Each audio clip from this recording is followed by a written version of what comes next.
milder, though, under the cloud and rain, and particularly in the southwest. Blows of around 12 for parts of the southwest. A grey and wet day for parts of the southeast of England as well, and we'll start to see some drier and brighter conditions moving in for particularly Northern Ireland, Scotland and the northern half of the UK as well. So in that sunshine across the far north of Scotland, temperatures a tiny bit up from yesterday into the double figures, but further south milder, but it will be quite cloudy. Heavy showers first thing will be followed by a warm, cosy day. Boxed boilers, sponsors of weather on GB News.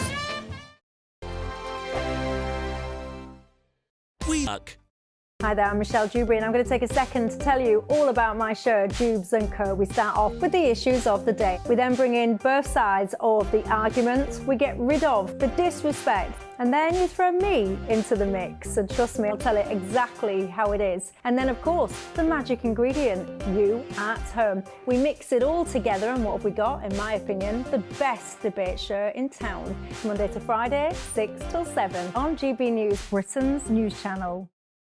It's Patrick Christie's Tonight, and here we do things differently. It's explaining the absolute madness of this, doesn't it? It's explosive. I mean, this is very good. It's lively. 850. Your government sat there, Sean, and it did nothing. It's controversial. And the Middle East has been in turmoil since before I was born. It's everything you need to kickstart your evening. Everyone's had their Weetabix tonight. I love to see it. That's Patrick Christie's Tonight, weeknights from 9 p.m. Only on GB News, the People's Channel, Britain's news channel. If you want your news to be straight talking... This is a nightmare for the Conservatives again. Down to earth. It's not just Nottingham where this is happening, is it? And most importantly, honest. Hard-working, middle-class taxpayers, they'll get their book thrown at them. Then catch me, Martin Daubney, Monday to Friday, 3 till 6 p.m. on GB News, Britain's news channel. Conservative MPs have finally chosen their top two for the leadership. And now, it's over to the members. Join me, Christopher Hope, on Thursday as Kevin Badenoch and Robert Jenrick are quizzed by Conservative Party members and myself at our GB News leadership event. And afterwards, join me, Patrick Christie's, with a live studio audience and a star panel as we discuss what it means for the Conservative Party and what it means for you. Decision time, the race to lead, from 7 p.m. this Thursday, only on GB News, the People's Channel, Britain's news channel.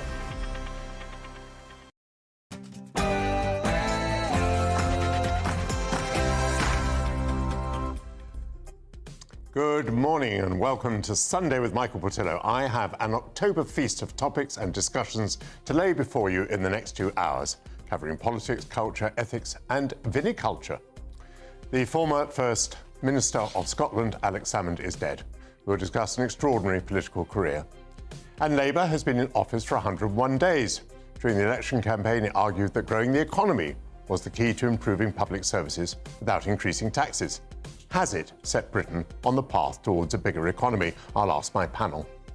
I'll be joined by Ed Barker, a talented saxophonist and clarinetist from London, whose remarkable journey harmoniously spans music and politics, from performing as the solo saxophonist of George Michael to collaborating with Conservative members of Parliament.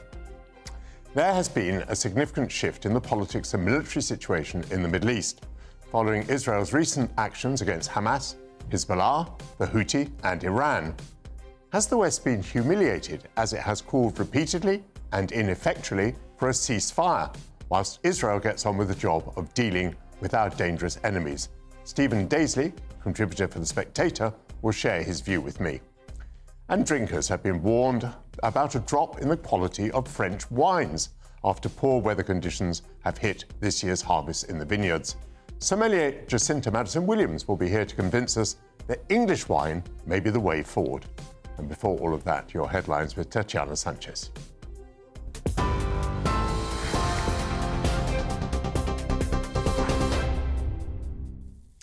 Michael, thank you very much and good morning. The top stories. While the King says he's greatly saddened by the sudden death of Alex Salmond, the former First Minister of Scotland.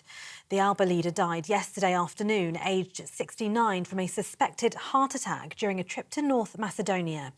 In a message issued by Buckingham Palace, King Charles also said his devotion to Scotland drove his decades of public service. We extend our deep condolences to his family and loved ones at this time. Mr Salmond had made a speech at the Institute for Cultural Diplomacy Forum and is understood to have collapsed at lunchtime in a crowded room. The Alba party said it understood he'd suffered a heart attack, although there will be a post-mortem examination to confirm the cause of death.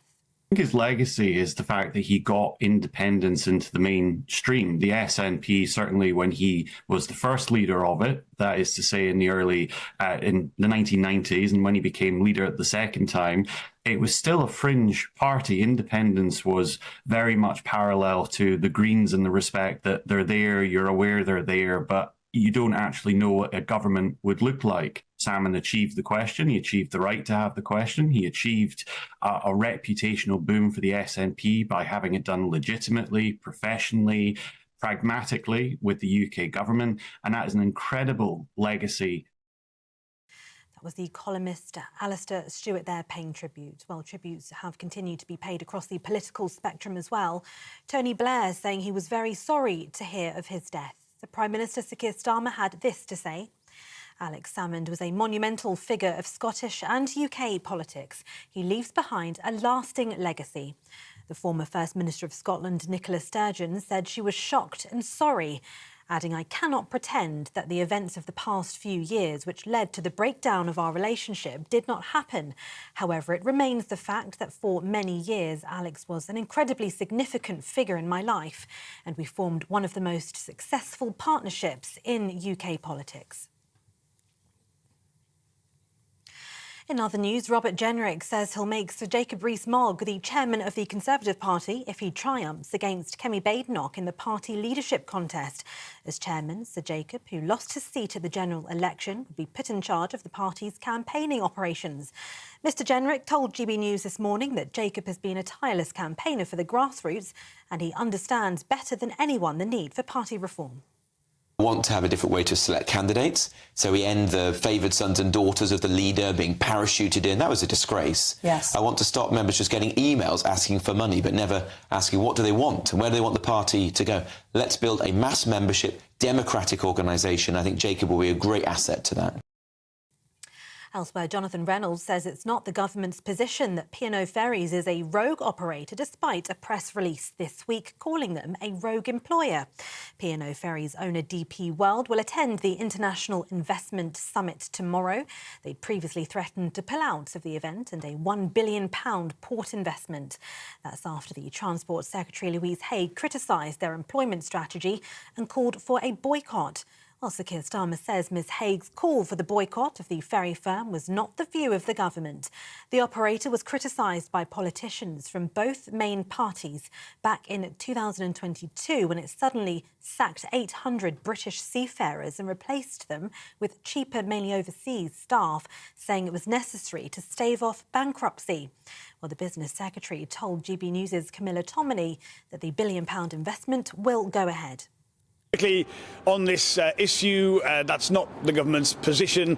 The issue, obviously, with P&O Ferries is we're not going to recoil from that. We thought it was wrong, the fire and rehire that we saw, those workers being sacked and then taken back on fewer terms and conditions. But we have changed the law. It was lawful under the Conservative government. It will be unlawful under this Labour government. So where companies accept that, acknowledge that, can work within that framework, we'll, of course, talk to them about investments. And I can tell you they're coming to the summit and the investment will go ahead.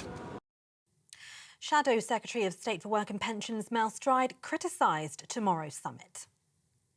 Certainly not on the eve of an investment summit in which that business had at that point pledged to invest £1 billion in the UK economy.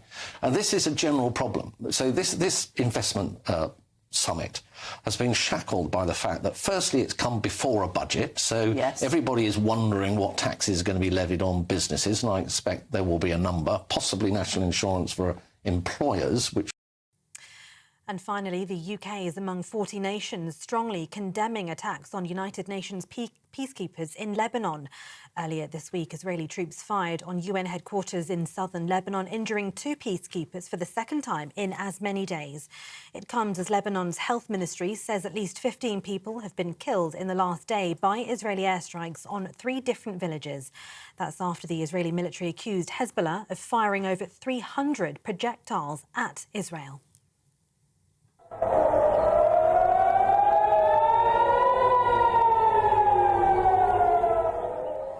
Meanwhile, Hezbollah rocket barrages triggered sirens right across northern Israel overnight and also into early this morning. In Haifa, the third biggest Israeli city and host of one of the country's biggest naval ports, sirens and explosions blared across the bay, and people also rushed to nearby bomb shelters. An Israeli army spokesperson said in a statement that 5 projectiles were identified crossing from Lebanon into Israeli territory and were successfully intercepted by the IAF. And those are the latest GB News headlines for now. I'm Tatiana Sanchez. More from me in an hour. For the very latest GB News direct to your smartphone, sign up to News Alerts by scanning the QR code or go to gbnews.com/alerts.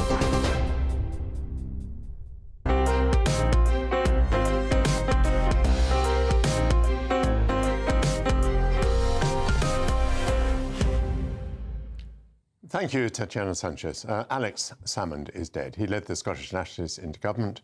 He won an overall majority in 2011 under an electoral system designed to prevent that from happening, and he secured a referendum on Scottish independence in 2014. Let's discuss his career with Matthew Lazar, former head of broadcast for the Labour Party, and Aubrey Allegretti, chief political correspondent for The Times. I got to know Alex Salmond reasonably well in 2011, which was at the very height of his powers. I was making a documentary about him during the 2011 election, which, as I say, he won with an overall majority under a system designed to stop any party achieving that. It was a remarkable career. How do you assess it, Aubrey? Well, I mean, he obviously pushed Scotland to the brink of independence, and in the pursuit of ramping up what his sort of planned objective was, up the agenda, he was very successful in that endeavour. Obviously, ultimately, we know that 10 years ago he came close, but 10 percentage points separated yes and no. And I suppose it's really been since that point that his sort of influence, his power has diminished and declined. But he has obviously laid the ground for the SNP to be able to remain in government in Scotland, despite the difficulties he's faced with his predecessor, Nicola Sturgeon. Matthew's had a pretty torrid last 10 years of his life following the referendum. And it's good to be reminded by Aubrey, actually, that it was a 10-point margin. I think some of the bulletins today have said that it was, terribly close. It wasn't. No, it was a much bigger margin than Brexit, which followed shortly afterwards. I mean, I remember the night of the referendum. I was working for the Labour Party. We were, we thought it was going to be a lot closer than it was. But I also remember what that referendum unleashed on the Clockwork Orange, the Glasgow subway. Just before, on our way back from campaigning, we were kind of basically racially abused for being English. So, I mean, I think the problem with Alex Salmond, obviously, he's a massive and towering political figure in Scotland, but one of the issues is what he unleashed, and I don't think he always kept as close a rein as he might have done on the forces that were unleashed, whether that sort of cultural nationalism that he liked to call it slipped over into being a more unpleasant nationalism. But, clearly, it's an incredible impact I mean, that election in 2011, to win a majority, as you say, in a system which was literally designed so that no party could ever win a majority. It's not just one of the biggest achievements of Scottish politics over the last 50 years. It's frankly one of the biggest political achievements in British politics for anybody to have achieved that. So, he was a complex man, but he was clearly a very talented one. Yes, on the point of his complexity, I don't think he was charismatic. I didn't find him charismatic, but he was very, very forceful. He was a fighter. He was a very argumentative man. We were hearing earlier on GB News that interviewers found him very difficult to deal with.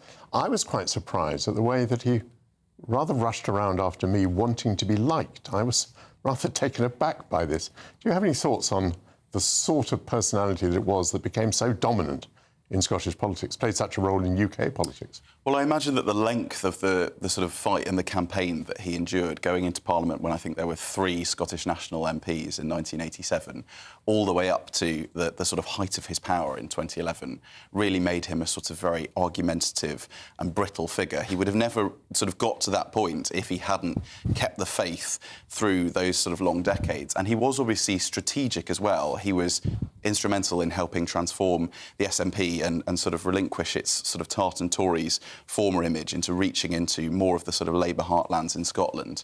And so for those 2 reasons, obviously incredibly successful in getting to where he did. I think, Matthew, if I may say this to you, I think one of the reasons he was so successful at the time was that Labour politicians who came out of Scotland and had a lot of talent came out of Scotland. Absolutely. They went down to England. They made their careers at Westminster. And although he did serve in the Westminster Parliament, Salmond was clearly someone who was going to make his career in Scotland. And I think that was a very damaging contrast at the time, that there was hardly a figure of consequence in the Labour Party who would stay in Scotland to fight. Absolutely. I mean, he saw an opportunity. Ironically, of course, because I think he preferred Westminster to Holyrood as a chamber because obviously it's more combative and that suited his personality. But he spotted that the Scottish talent liked the sleeping south and wanted to play on the biggest stage. So Robin Cook and others, you know, who Gordon Brown, Alistair Darling, we could list them all. With Donald Dewar, basically the only person who kind of wanted to make their career in Scotland, and that career was obviously tragically cut short by his own premature death. So he absolutely spotted that opportunity, that effectively Labour was creating a complacent power vacuum in Scotland, and he exploited it brilliantly because, as you say, he could start an argument in an empty room, and what he used to love to do is to wind the Labour Party up. And effectively what he did is he made the SNP more of a threat even before they were psychologically for the Labour Party, and it paid off, and you've got to respect him for that. We've been talking about Alex Salmond. I'm going to change the subject now. Labour's been in office for 101 days, and like the Dalmatians of that number, their record has been splotchy. Downing Street has witnessed bitter infighting, which has resulted in the defenestration of Sue Gray. The Chief of Staff, Sir Keir Starmer, and Cabinet colleagues have been exposed as being besotted with personal freebies, even while they impoverish pensioners by abolishing the winter fuel payments. One of the government's MPs has quit the Labour Party in disgust. The administration continues to speak of its commitment to economic growth. But has that been helped by making public sector pay awards without agreements to improve productivity, by increasing the power of trade unions, and by giving employees rights from the first day? What do we think, Matthew? Do we think that Labour is achieving its agenda of trying to grow the economy, from which everything else will follow? Well, the problem with trying to grow the economy is it doesn't happen instantly. I mean, what I've been struck by, and so I think they've laid some of the fundamentals, the planning reform, etc. Those sort of big long-term decisions. They've made the right music, and in some cases already started to do the right things. For example, Angela Rayner called in a big film studio project that she's probably going to approve that was previously kind of stuck. Big cultural industries, hugely important. But I was the ghostwriter for Blair's 100 Days by the late Derek Draper, which myself, Tristram Hunt, of now of the V&A, and Gloria De Piero of this parish, and I were all paid a pittance by Derek to write it. And what you don't have in these 100 days, as we had, as we plotted through Blair's first months in office, is you don't have the kind of clear, easy wins that people think are examples of change. Oddly, for people on the sort of centre-left, the more power to unions, what Labour would say is more power to workers, the fairness at work agenda, which was delivered last week, is probably something that people can see, and clearly understand. Now, it's controversial, not everybody's going to agree with it, but that's a clear, that's something clear and different and clear red water. What you don't have is all that low-hanging fruit in 97, freedom of information, devolution to Scotland and Wales, all those things that were started in the first 100 days, which gave the appearance of A, action, but B, a vision, and with slightly falling into tractor production targets on the economy, which I worry about. With Keir equating billions of investment here and billions of investment there. Billions doesn't mean anything, it's how you're feeling it on the ground that matters. And Matthew, I put it to you too that the other thing that's lacking by comparison with the last time that Labour started a new period of government is popularity. I mean, there was that absolute wave of popularity back in 1997. I remember it very distinctly. But it's not there now. No, I mean, it was never going to be quite the same because it wasn't quite the same sort of generational and cultural shift that you had after the 97 election. But yes, I remember being on the phones when Labour thought it was going to gain a by-election. In fact, I think there were 2 by-elections that it hoped to gain in the few months, certainly after the 97 election. And at the moment, somebody said to me, "Oh, well, we should get Andy Burnham back." I said, "We should find him a seat." I said, "Where would you find a seat that was safe enough to get him in?" And that's a pretty extraordinary start. So, yes, I mean, nobody's going to disguise the fact that the government has got a big job on its hands. Aubrey, what did you think about the list of measures I mentioned that I was implicitly arguing would actually counter the objective of growing the economy?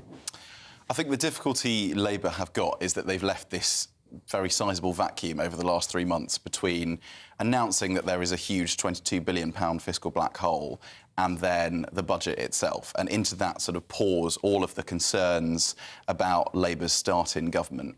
And I actually think Mel Stride, who was talking earlier, made an interesting point about how businesses who are looking at the UK and preparing to gather here at the Investment Summit tomorrow on Monday are slightly nervous that in about a fortnight's time they're going to be hit with corporation tax rises or an increase to national insurance for employers.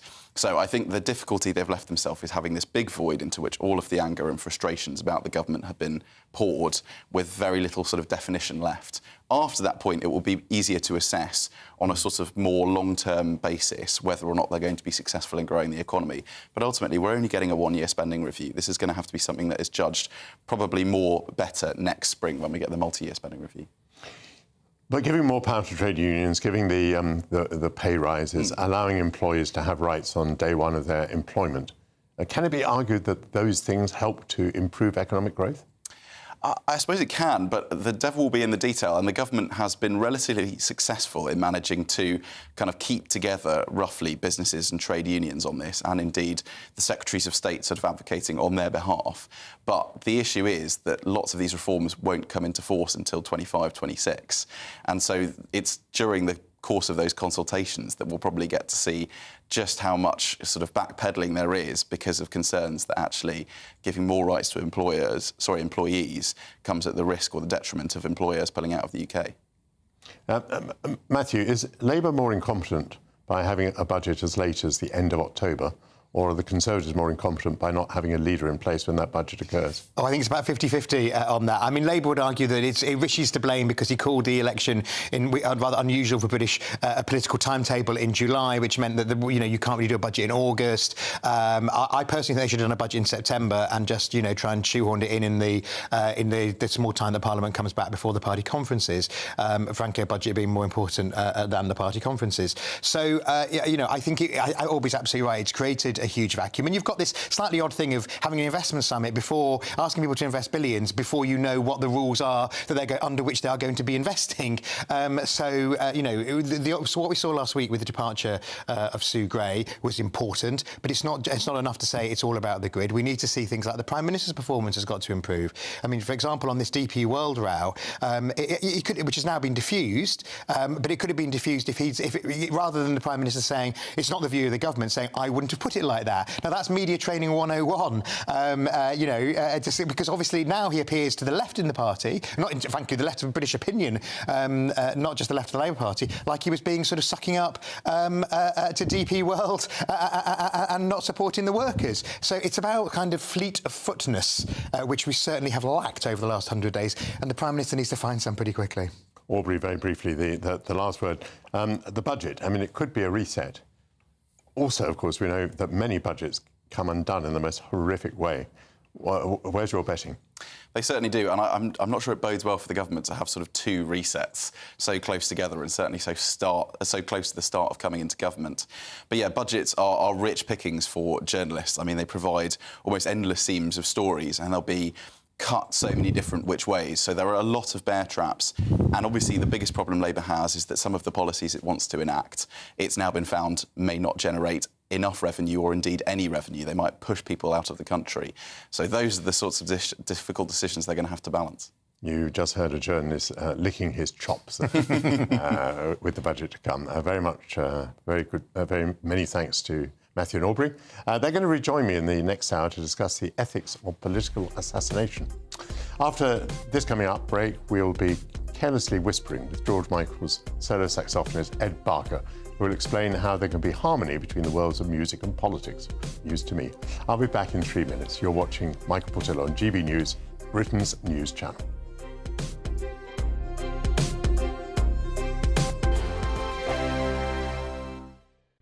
This is GB News, Britain's news channel.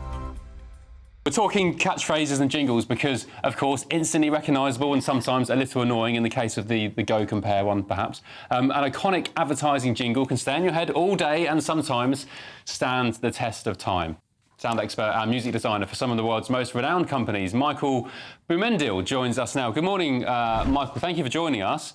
Good morning. First of all, what is the secret ingredient, the secret recipe for a hit jingle that stands the test of time over the decades?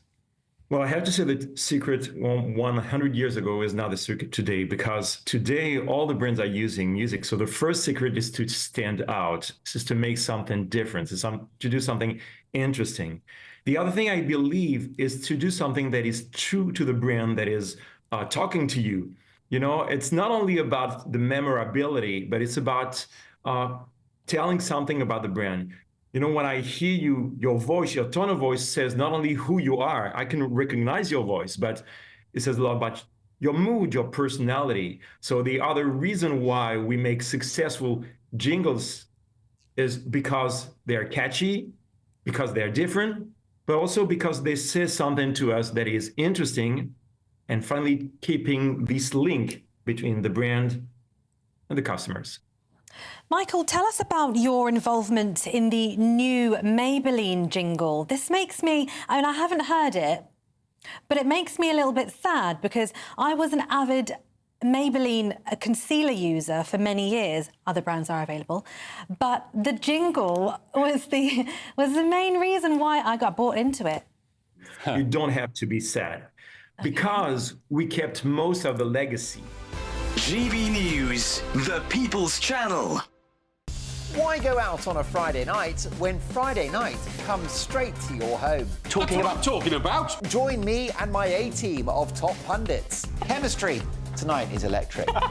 As we tackle the big stories of the day with wit, insight and fearless energy. Man of the people. It's all vibe. Just a filing cabinet on wheels with a tie on. So, order in Friday Night Live with me, Mark Dolan, every Friday at 8, only on GB News, the People's Channel, Britain's news channel. It's Patrick Christie's Tonight, and here we do things differently. It's explaining the absolute madness of this, doesn't it? It's explosive. I mean, this is very good. It's lively. 850. Your government sat there, Sean, and it did nothing. It's controversial. And the Middle East has been in turmoil since before I was born. It's everything you need to kickstart your evening. Everyone's had their Weetabix tonight. I love to see it. That's Patrick Christie's Tonight, weeknights from 9 p.m. Only on GB News, the People's Channel, Britain's news channel.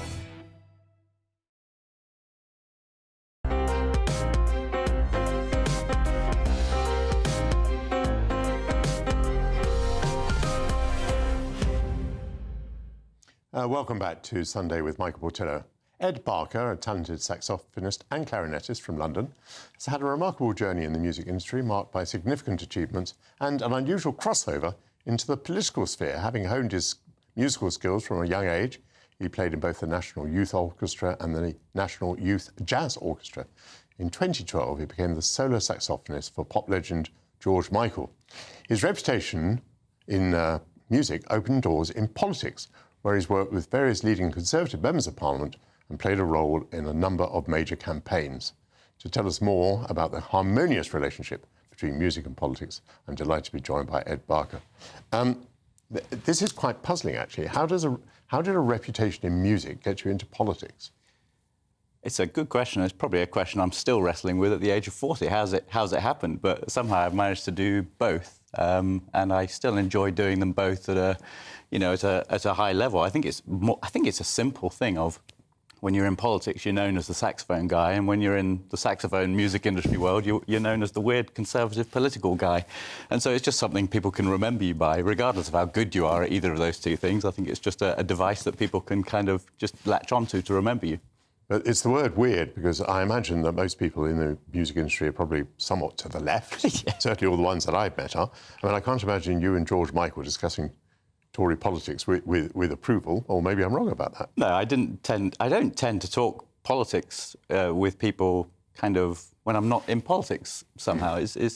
And whenever there are political disagreements, people kind of, I think GB News actually gets closest to kind of embodying this spirit. People are very kind of up for learning from each other's kind of experiences and views and not biting each other's heads off. But yeah, predominantly in the music industry, I would say people are kind of the left, but there are things that we can bond over, and I think when the Brexit years came, that changed a lot of things, and when some of these free speech issues have come along, that's changed things as well. And I think the political landscape maybe has shifted, and it's not so much left and right anymore. But yeah, broadly, you're right. Yeah, so it was, there were a few frowns when they realised that I was working for a Conservative MP while I was on shows with George Michael, and you know, when I've been in the wings of theatres and there've been kind of Brexit-related inquiries during the kind of heated moments of the Brexit campaign. Strange moments, but people have just kind of got through it with a smile and and it seems to still be happening. Tell me about your early career. You were playing with two orchestras, the National Youth Orchestra, the National Youth Jazz Orchestra, if I've got those two right. So you were equally happy with classical and jazz. Yeah, I would say probably I find, you know, the world of classical music, and Rachmaninoff is probably my biggest musical hero. If I had to resurrect one person, it would probably be him. So, yeah, National Youth Orchestra, but I was on the saxophone. I actually auditioned on clarinet, and they put me through to the final audition, and then they said, if you play the saxophone, can you bring it along? And I didn't play the saxophone. So I thought, well, maybe if I learn the saxophone quickly and cobble something together, they might just put me in on clarinet. And then they rejected me on clarinet and put me in on lead saxophone after 4 weeks of study. So I think that was kind of giving me a message. And then the main reason I really wanted to move to London was just to play with NYJA, National Youth Jazz Orchestra, Bill Ashton's and Mark Armstrong's brilliant big band, and it really taught me everything, kind of, you know, suddenly puts you together with the country's best and aspiring musicians, and you just learn from each other. And I only really got a job in politics to pay the rent so that I could just be, you know, in that band, really. So kind of, it was an accident, really, getting into politics to begin with. I just wanted it so that I could be in London around the best musicians. I happened to be in Belgium the other day discussing Adolphe Sax. Oh, yeah. Because I think he invented the saxophone in Brussels. And it was put to me that you know, he invented an instrument for which there wasn't a repertoire. And the repertoire comes long after his death, and it's mainly in the field of jazz, the saxophone. So did the saxophone push you into jazz, do you think? I think I was always interested in jazz. I used to get told off at school for kind of swinging the quavers, as we say, when we were playing, you know, classical pieces of music. So I think I always had a bit of an inspiration. For some reason, I always wanted to be a bit rebellious, because jazz is, you know, the thing that marks jazz out as unique is that you're pretty much making the thing up as you go along, whereas classical music is written out. But yeah, you're right. The tune that I played in the National Youth Orchestra, classical orchestra, was Gershwin. And he was really what most people think of as kind of jazz, maybe classical crossover. But no, it led me into the world of jazz, and then that then leads you, I think, quite naturally into the world of pop, because really jazz was just pop in its day. And so there's that whole kind of crossover between jazz and pop as well. Tell me about your greatest moment of success with George Michael. Oh, it was actually, I was more flattered to have been given the gig by the person that gave me the gig, rather than, I mean, I was obviously flattered to be working with the best pop star of all time. But the recommendation was an idol of mine. It was a guy called Nigel Hitchcock, who I'd written a book with, and he taught me everything he knew, and he was in the National Youth Jazz Orchestra years before me. And, you know, when you get a call from him to do a gig for him, it's kind of the word of God almost. And so, but then playing with George Michael, I mean, I didn't actually think, because I was so in my jazz bubble at the time, I didn't really think too much about it. And then suddenly, when he walked into that first rehearsal, it was shocking how good he was, actually. You know, this isn't a pop star that was just a pop star, and the musicality kind of came second. It was just, even little things like when we were rehearsing, he was facing the orchestra. You know, I think a real musician would do that, and it was note for note, even in rehearsal. It was just, the rehearsal was really for us rather than for him. He knew what he was doing, and it was just musically perfect. So I learned a lot about that, and also seeing him, you know, make every single person in a stadium or an arena feel completely like they'd had their moment with him. He managed to involve all parts of such a big audience. And then doing the solo for him was, yeah, possibly the scariest moment of my life. So whenever I've been in political dramas and moments, nothing's really come close to kind of that feeling of dread every time that kind of moment happens. So, but no, a wonderful moment, and I'll never forget it. Those are beautiful tributes. And rather briefly, because we're kind of running out of time, but it seems to me that music and politics are almost opposites, because politics is full of soloists, and music there has to be a conductor, and people have to play together. So have you found that a difficult contrast? That's true, but I think politics and music, and maybe this is just me rationalising a very confusing, you know, career and CV, but I think they're all about ultimately communication and connecting with an audience. And if you're too absorbed in your own jazz world, just playing what's interesting to you, no one really cares. I mean, I learnt that when I was a student at university. I went out busking. It was quite a good job. And the moment I started improvising like a jazz musician, I didn't get paid. The moment I played the tune and reconnected with the audience, I got paid again. You know, I could hear the pounds coming in. So I think, you know, politics, whether it's, you know, politics or music or even teaching in music, they're all about trying to connect with an audience. And that's what I try and kind of, you know, help people to do in the world of politics and business. But did you not find yourself saying to politicians, what you guys need is someone with a baton at the front? And you're going to follow that. You need a bit of authority, and you need to follow what the guy at the front or woman at the front says. There needs to be, you know, less chaos. But then, you know, my world of jazz, there is none of that. You know, it is a free-for-all, and you do make it up as you go along, although there are certain kind of rules and bits of the language. But no, in the end, you've just got to come out of your world whether I'm advising a politician or business or a business leader, you've got to come out of your world. Just because something's interesting to you doesn't mean it's interesting to the audience, and put yourself in the mindset of the audience who are sitting there just as the lights are going down, or the voter, and think about what they need from a saxophone player. It's possibly different to what the saxophone player wants from his own saxophone playing. And so I think that's the journey I've been on, I think, as a musician and as a kind of, you know, strategist behind the scenes. Very fascinating journey too, and long may it continue. Many thanks to Ed Barker. After the break, I'll be joined by the Spectator contributor Stephen Daisley to explain why he thinks that the West can learn a lot from Israel. That was really...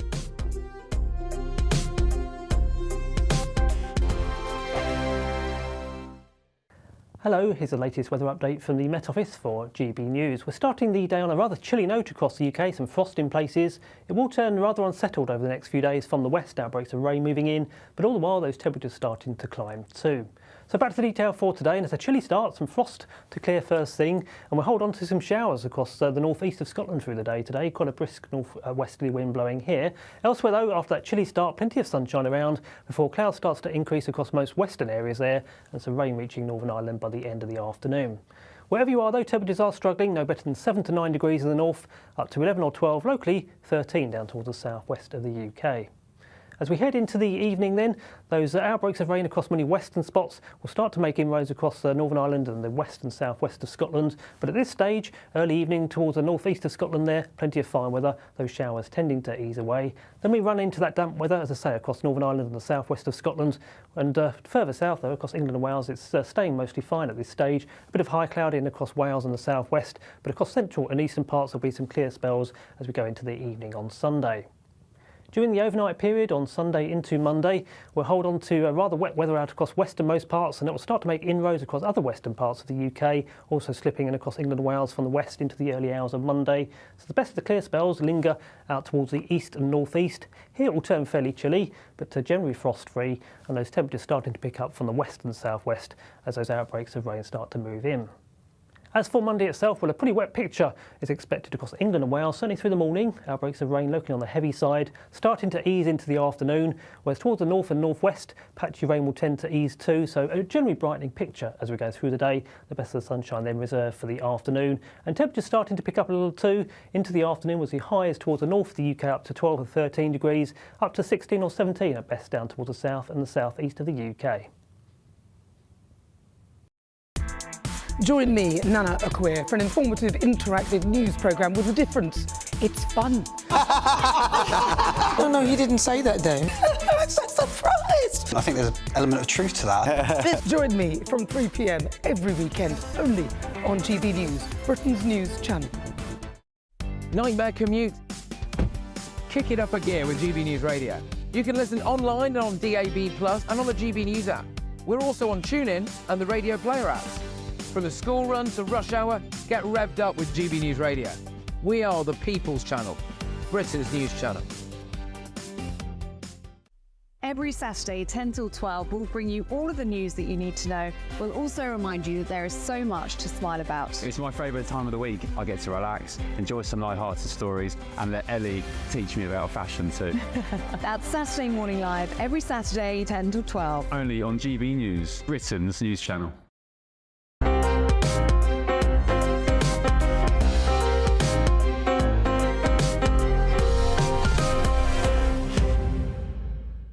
Welcome back. There has been a significant shift in the dynamics of power in the Middle East. Israel has eliminated key leaders of Hamas and Hezbollah, has taken the fight against Hezbollah into Lebanon, has engaged the Houthis and even exchanged missiles with Iran. At this point, it appears to have secured considerable success, leaving Iran humiliated and ineffective.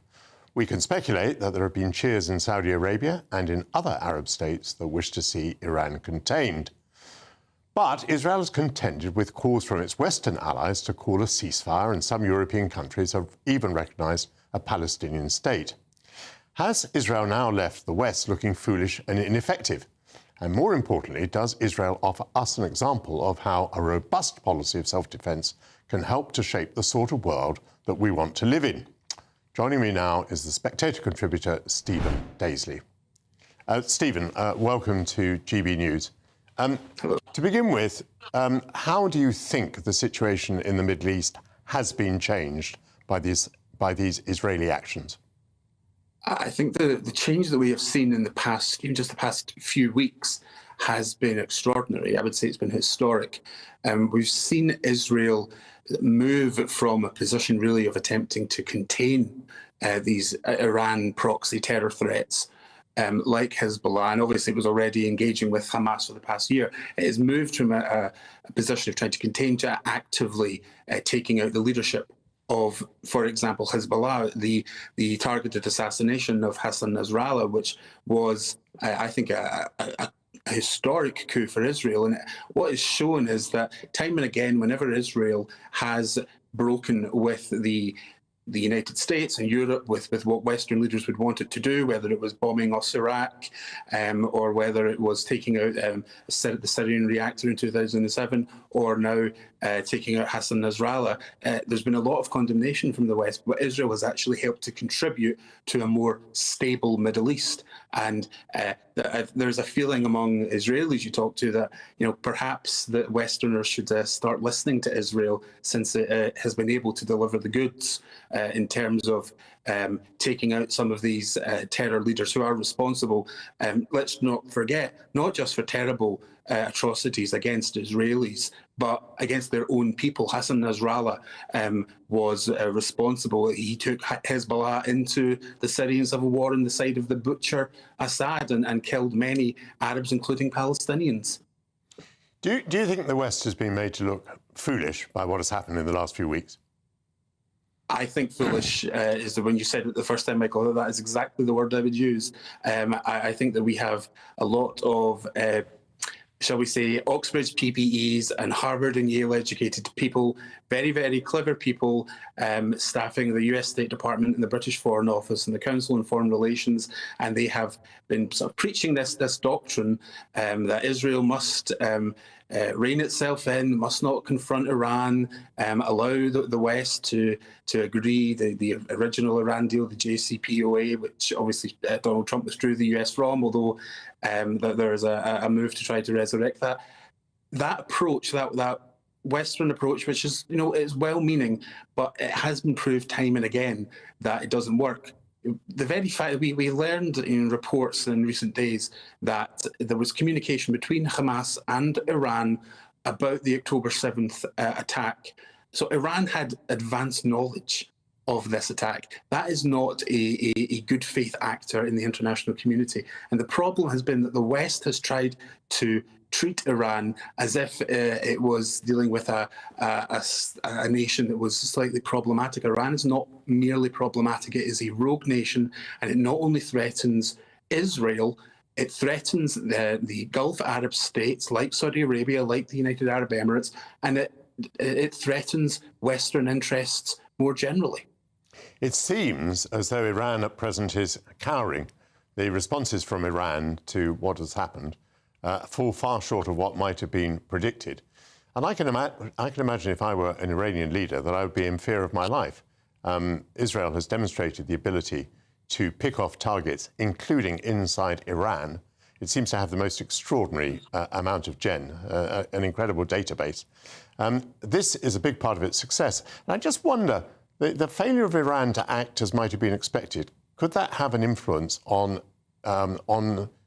events inside Iran itself? That is a good question, in that the mullahs in Iran and the regime in Tehran really only have fear. That is what they have. That is what they rule by.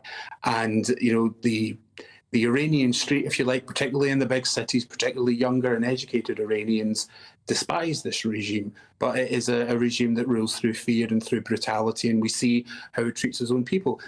But what Israel has done in being able to take out Iranian proxies, and for Iran to respond in a way that really was largely for show, I think that sends a message not just to Iran's proxies like Hamas and Hezbollah that Iran isn't necessarily going to come to their rescue. It does send a message to the Iranian people that this regime is perhaps not as all-powerful as it makes out. Now, how you translate that into the removal of the regime, that's much, much more difficult. But I think it is an important marker that the Tehran regime doesn't necessarily have the power and the influence that it claims to have. So far, Stephen, we've been talking about the way that Israel has now convinced the West by force that it knows how to defend itself. Another topic is whether Israel could influence us to change our policies regarding ourselves. I mean, is there any chance, do you think, that Britain will go for a more robust defence, that the United States will go for a more robust defence, that our attitude to Russia will be stiffened further, for example? Well, I think that would be a positive outcome. I think that we should look to Israel to learn. I argued, Israel's policy is not so much peace through strength, because peace is a much more nebulous concept in that region, and it's a long-term goal. It's stability through strength. I think there is a reluctance on the part of policy elites in this country and in the United States and in Brussels to pursue this. There is a belief almost that the sophisticated thing to do is to try to accommodate the people who want to kill you, whereas Israel takes the much perhaps blunter position that you should kill the people who want to kill you, or at least you should severely weaken those terrorist organizations. I do think we could learn from Israel, in particular, I would say Russia, in terms of Ukraine, that it took us a very long time to begin, in my opinion, to begin arming the Ukrainians, something that should have begun really in earnest at the very latest point in 2014 after the invasion of Crimea. And the fact that even the Biden administration early on was dragging its heels on that was because of this belief, what I sort of call foggy bottom liberalism, this sort of State Department view of the world that, every enemy nation is a potential partner if you can just reason with them. And I'm afraid that doesn't always work. And if we had perhaps taken Israel's more hard-headed approach, the situation in Ukraine would look, I think, a lot better, because we would have acted more quickly, and that would have made it easier for Ukraine to defend itself. Very interesting, Stephen. You use the word sophisticated to denote, the style of conversation and debate amongst diplomats. And I think, from my experience, that is a real problem. There is an urbanity, there is a wish to be, as they think, sophisticated, to say things that aren't quite obvious, that are subtle, to reach across to the other party, always to be respectable, which I think has caused a great deal of problems. Stephen Daisy, thank you very much indeed. Still ahead, we'll be pondering whether we should be raising our glasses of French wine after fears that a poor harvest will impact the quality of France's production this year. We're proud to be GB News, the People's Channel, and as you know, we always love to hear your views. Now, there's a new way of getting in touch with us at gbnews.com/yoursay. By commenting, you can be part of a live conversation and join our GB News community. You can even talk to me, Bev Turner, or any of the members of the GB News family. GB News Breakfast, every day from 6 a.m. Right, we're having beans this morning. Beans for breakfast. There's no better breakfast, is there? I like beans on toast for breakfast. So do I. I would actually call myself a baked beans connoisseur. Would you? Well, we can put you to the test. Tell us what the story is. The story is, you might think beans, you might think Heinz. Heinz means beans. Beans means Heinz. Beans means Heinz. Heinz means beans. Who knows? So, of all of the supermarket baked beans, it is actually the Aldi supermarket version, this version over here, which came out on top. The Bramwell's baked beans, 76%. on the taste test. And they're much cheaper as well. Much cheaper. Households can save, if you're buying 2 cans a week, £100 a year buying the Aldi version of these baked beans. So we thought we're going to do a blind taste test this morning to see... So we've got the Aldi beans, we've got M&S beans, and we've got Beans Heinz. So I think number 2 is the best one. Yeah, I agree. Right, 2 came first best to me. So the Heinz is number 3. Interesting. Which was the worst one? Which is the worst one, which is the ones... Actually, I'll buy it home. Do you know what? That's just proven it. M&S was number 1. And Aldi was number 2, which was our favourite as well. I said M&S. Yeah, and we both said Aldi. We did say Aldi. I have to be honest, I was not expecting that. I told you. This is the hill I will die on. These are the beans that I get at home and I love them. At university, you get the tin that's half that size, and it was 21p for the store ones and 23p for Heinz baked beans. And as I say, the key was in the thickness of the sauce and how hard the beans were. They actually are really nice. They're really. I am really surprised, and we buy more than 2 cans a week, so it saved me a couple of £100. We get through 2 cans. So you like the Aldi ones? I like the Aldi ones. Okay. I'm shocked. They're a lot cheaper. Yeah. GB News, the People's Channel. Conservative MPs have finally chosen their top 2 for the leadership. And now, it's over to the members. Join me, Christopher Hope, on Thursday as Kevin Badenoch and Robert Jenrick are quizzed by Conservative Party members and myself at our GB News leadership event. And afterwards, join me, Patrick Christie, from the live studio audience and a star panel as we discuss what it means for the Conservative Party and what it means for you. Decision Time, the race to lead, from 7 p.m. this Thursday, only on GB News, the People's Channel, Britain's news channel.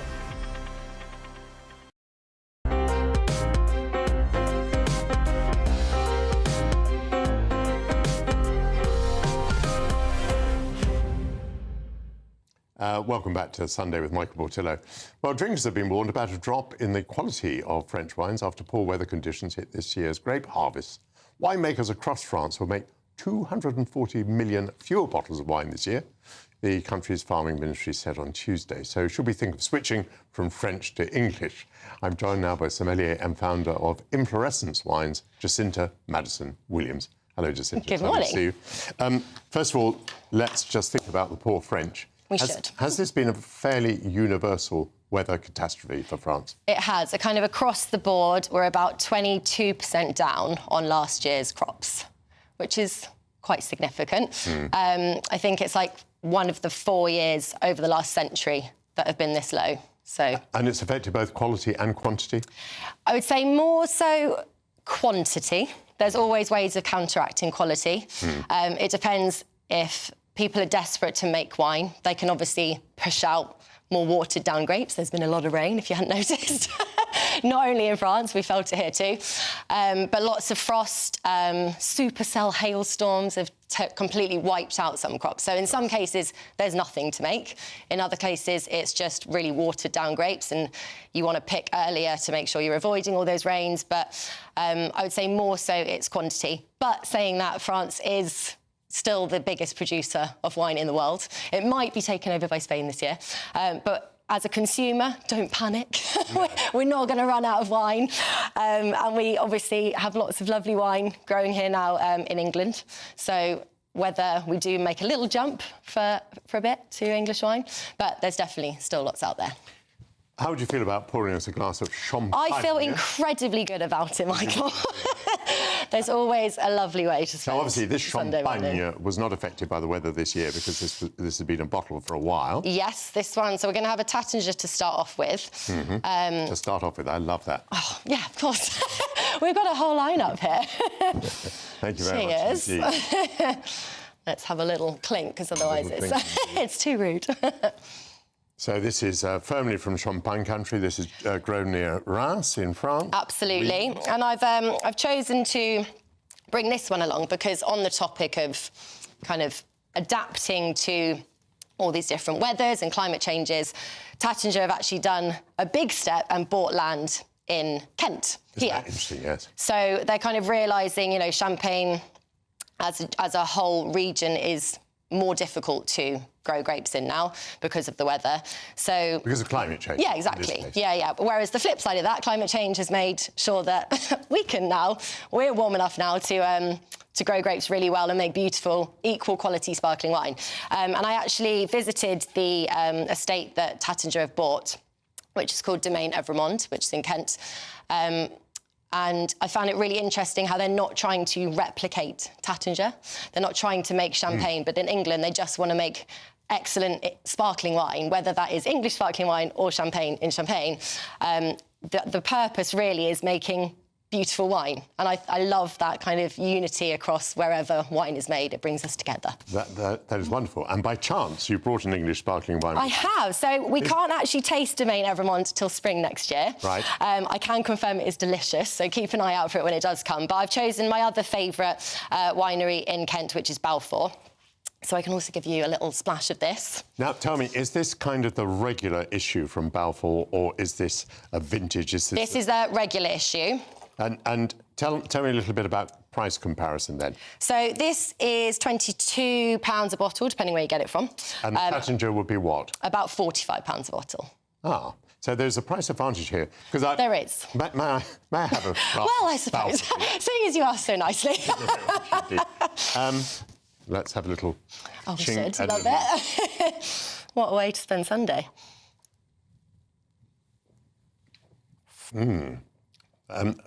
Lovely. And now, you're a sommelier. Yes, so same grape varieties in both. Is this, would you say this is slightly more acidic? Slightly more acidic. We are slightly cooler than Champagne, so that is kind of what we expect. But like I said, same grape varieties, so actually the kind of balance of flavours is roughly the same. But you do just have a slight bit more depth in the Taittinger. Whether that's to be expected, I don't know. But they're both equally beautiful drops, I think. I think there's just a time and a place for... You can kind of get 2 of these bottles for one of those. That's perfectly true. That's always an upside. But very often, English sparkling wine, they're producing very careful blends. They're going for vintages. They might be producing quite high-priced bottles. Yep. But well worth looking into. Oh, 100%. I think for that kind of £30 mark, I would tend to lean more towards English sparkling now. I just think you get a slightly better quality for that price point. But when you go beyond that, perhaps Champagne might still be the choice of the day. Well, you heard it here. That's really telling us. Thank you very much, Jacinta. Thank you so much. You're watching Michael Portillo on GB News, Britain's news channel. That concludes the first hour of the programme. Please stay with me. I'll be back after the break talking about Beethoven.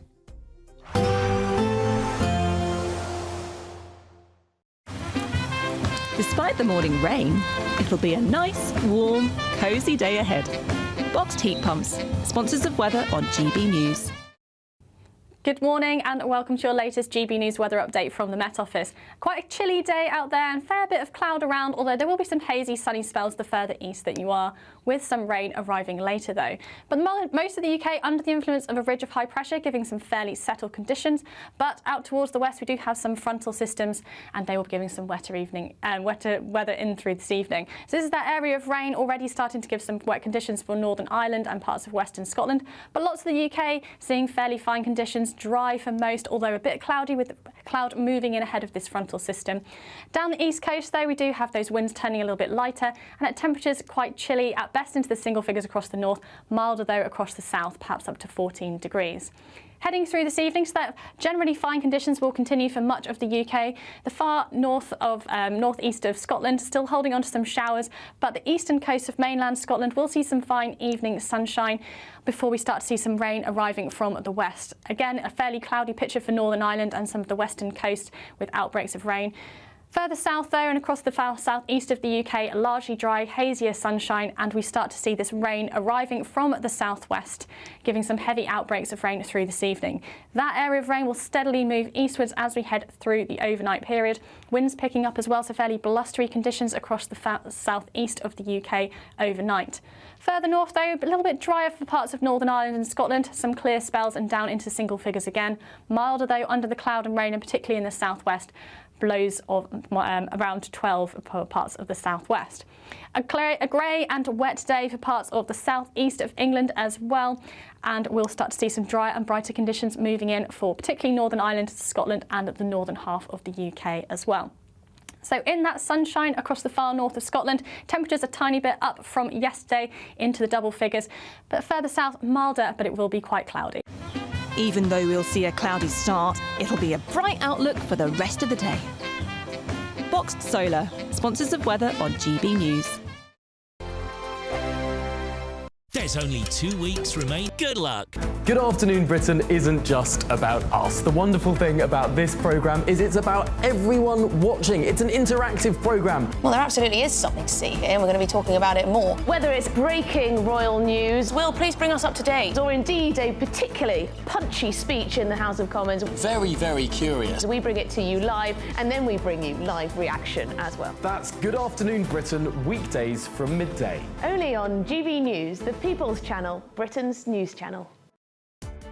Welcome to State of the Nation, daily plunge into the stories shaping our country.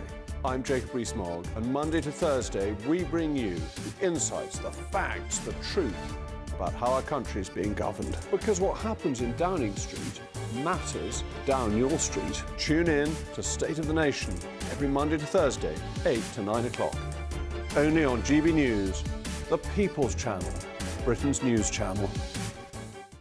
Why go out on a Friday night when Friday night comes straight to your home? Talking about? Join me and my A-team of top pundits. Chemistry tonight is electric. As we tackle the big stories of the day with wit, insight and fearless energy. Man of the people. It's all vibe. Just a filing cabinet on wheels with a tie on. So, order in Friday Night Live with me, Mark Dolan, every Friday at 8, only on GB News, the People's Channel, Britain's news channel. It's Patrick Christie's Tonight, and here we do things differently. It's explaining the absolute madness of this, doesn't it? It's explosive. I mean, this is very good. It's lively. 850. Your government sat there, Sean, and it did nothing. It's controversial. And the Middle East has been in turmoil since before I was born. It's everything you need to kickstart your evening. Everyone's had their Weetabix tonight. I love to see it. That's Patrick Christie's Tonight, weeknights from 9 p.m. Only on GB News, the People's Channel, Britain's news channel.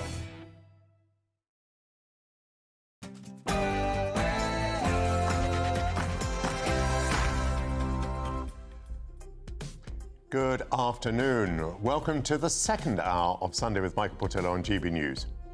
Israel has used exploding pagers and walkie-talkies to maim and kill Hezbollah fighters, and its bombs and missiles have targeted its enemy's leadership in Gaza, Lebanon and Iran. Is it ethical to assassinate your foes? Is what Israel has done any different to the United States' success in killing Osama bin Laden? On the other hand, what do we feel when the Russian state poisons or otherwise murders its opponents? My panel will turn its mind to the morality of eliminating your nemesis.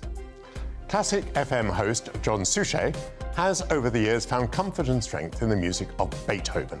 He'll join me to share his latest book, In Search of Beethoven, which charts a journey from the composer's early years in Bonn to settling in Vienna, as Suchet has followed in his footsteps and interwoven his life with that of his hero. Is the allure of smartphones and social media causing the younger generation to drift away from classic literature? As shorter, visually engaging books gain popularity, traditional reading habits face a modern challenge. Journalist Charlotte Lytton will share her thoughts on that. And finally, in our Taste of Britain, we'll be sampling the best of British surf and turf with Ian Smith, executive head chef of Number 50 Cheney. All of that ahead, but first your headlines with Tatiana Sanchez.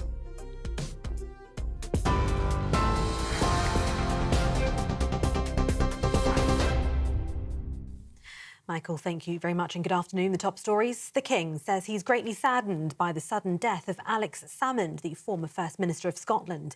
The ALBA leader died yesterday afternoon, aged 69, from a suspected heart attack during a trip to North Macedonia. In a message issued by Buckingham Palace, King Charles also said his devotion to Scotland drove his decades of public service. We extend our deep condolences to his family and his loved ones at this time.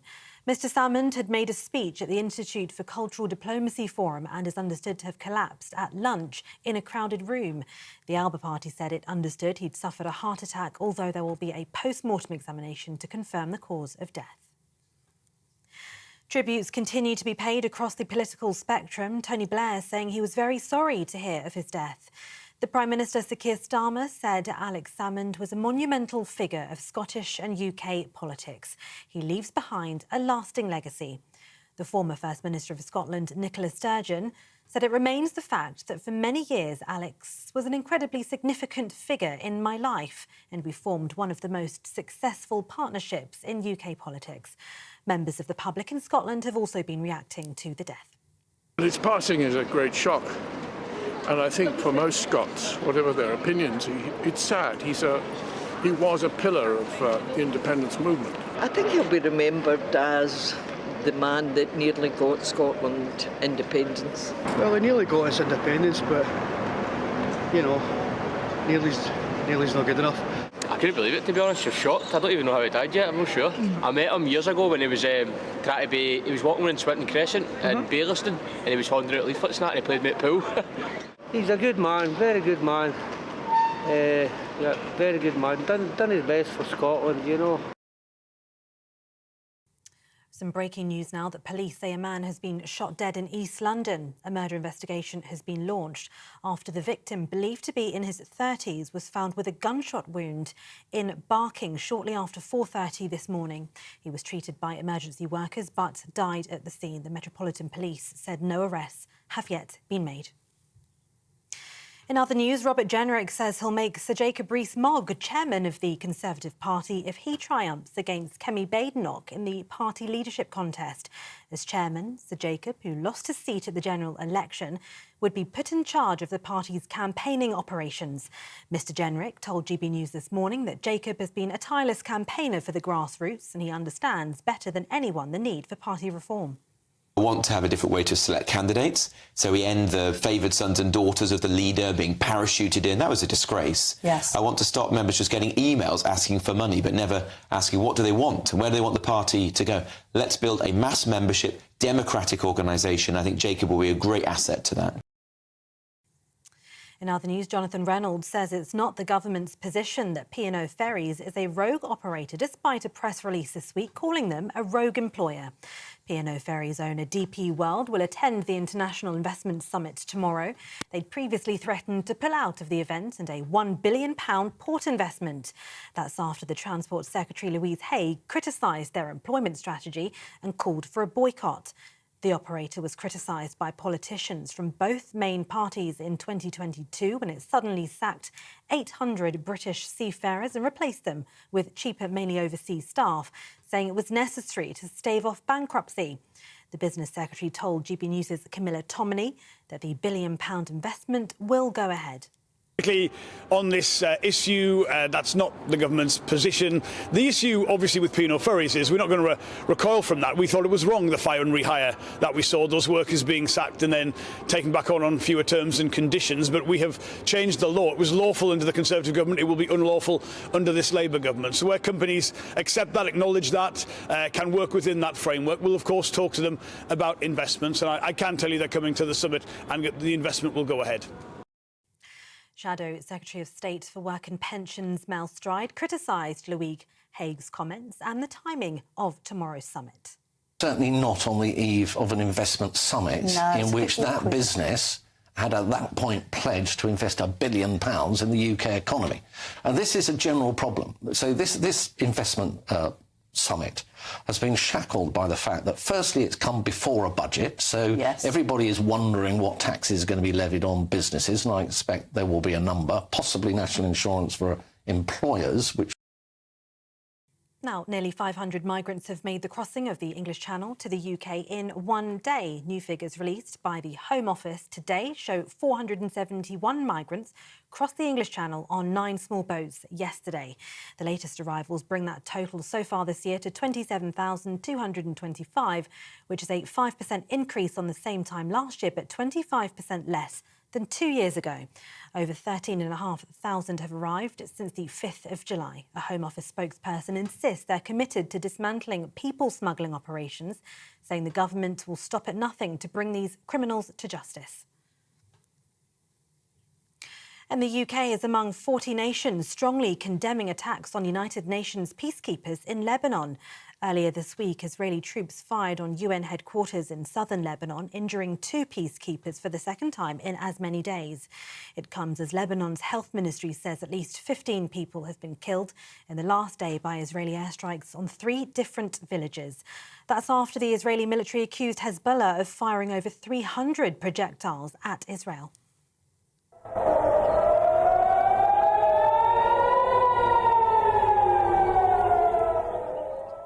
Meanwhile, Hezbollah rocket barrages triggered sirens across northern Israel overnight and early this morning. In Haifa, the 3rd biggest Israeli city and host of one of the country's biggest naval ports, sirens and explosions blared across the bay, and people also rushed to nearby bomb shelters. An Israeli army spokesperson said in a statement that 5 projectiles were identified crossing from Lebanon into Israeli territory and were successfully intercepted by the IAF. And those are the latest GB News headlines for now. I'm Tatiana Sanchez. Now it's back to Michael Portillo. For the very latest GB News direct to your smartphone, sign up to News Alerts by scanning the QR code or go to gbnews.com/alerts.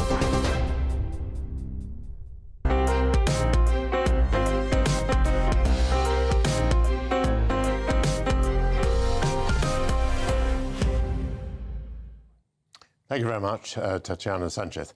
As we discussed earlier, Israel has changed the Middle East in the last few weeks, dealing savage blows against Iran's proxy armies and apparently causing Iran itself to cower. These results ought to be welcome news to the democratic West. It seems that a key successful tactic has been to target the leadership in order to decapitate the opponent's forces.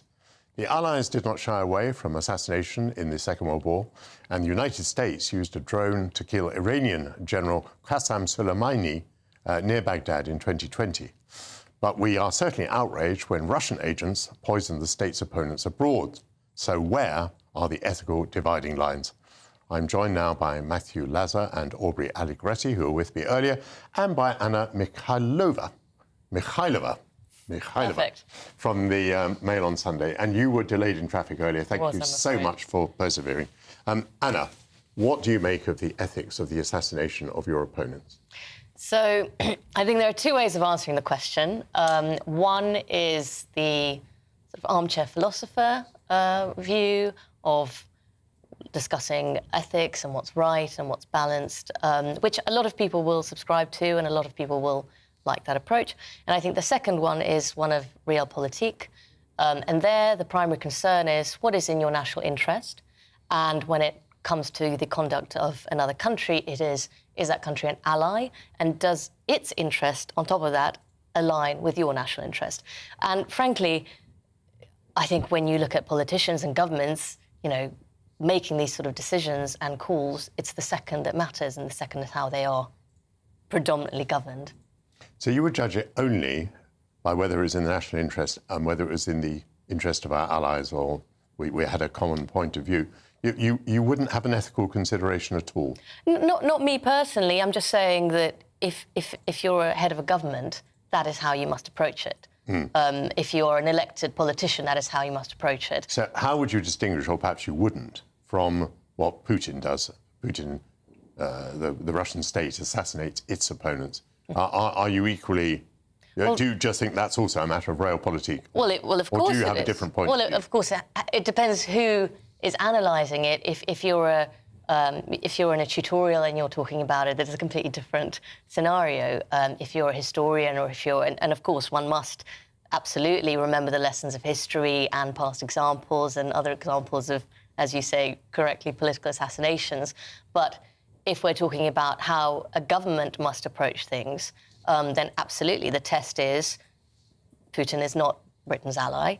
Putin is acting in very much his own national interest, which does not in many ways align with the UK. So that is why there's a difference. Yes. OK, your position is understood. Aubrey, Hezbollah is an organisation that's been defined as terrorist by, I think, 60 countries and organisations, and 2 of those organisations represent Gulf states. So there's a broadish global consensus that Hezbollah is a terrorist organisation. Does that make a difference to you in considering this matter?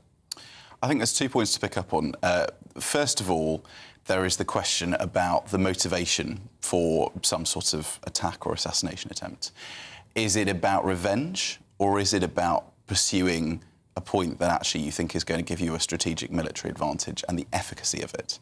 And I think when we heard the news earlier about UN peacekeepers in Lebanon being targeted as well, it gives rise to the suggestion that it's very hard to separate an individual and specific targeting of one person and the wider conflict and the repercussions that will flow from one specific act. So I think there are difficulties in being able to contain your attempts to assassinate one sort of political leader, if you like, or terrorist leader, and the wider fallout of it, which we'll see going on for the next few weeks at least.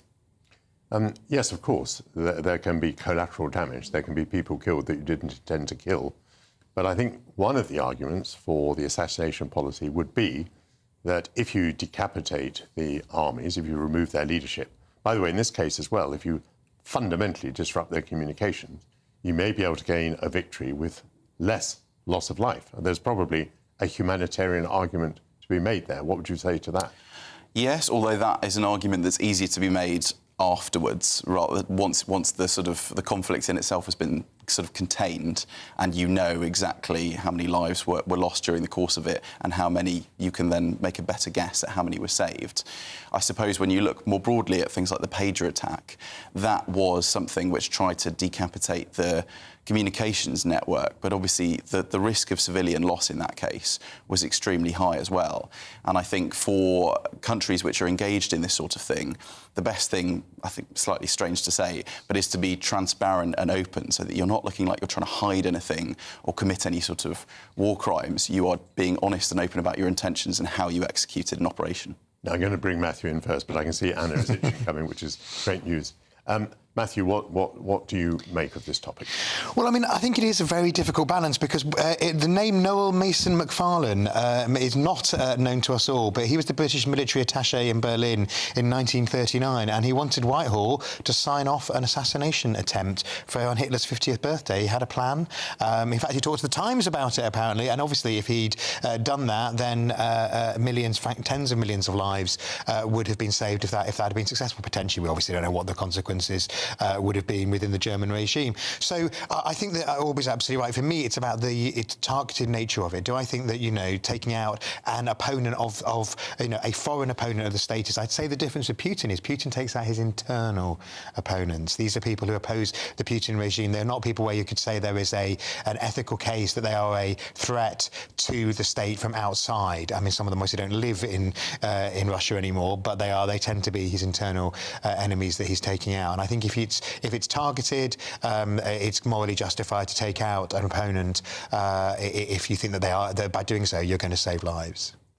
Well, if that's your point, Matthew, and I appreciate it, then presumably you give quite high marks to the Israelis because they have been extremely targeted. I mean, I dare say it's true that people who were not intended to die died as well, but they are picking off an individual flat. They are, putting a missile through an individual window. I mean, this is pretty targeted stuff. When they do that, yes, but the problem is that we've had examples of them using very out-of-date intelligence. We've also had examples where they haven't been targeting in quite as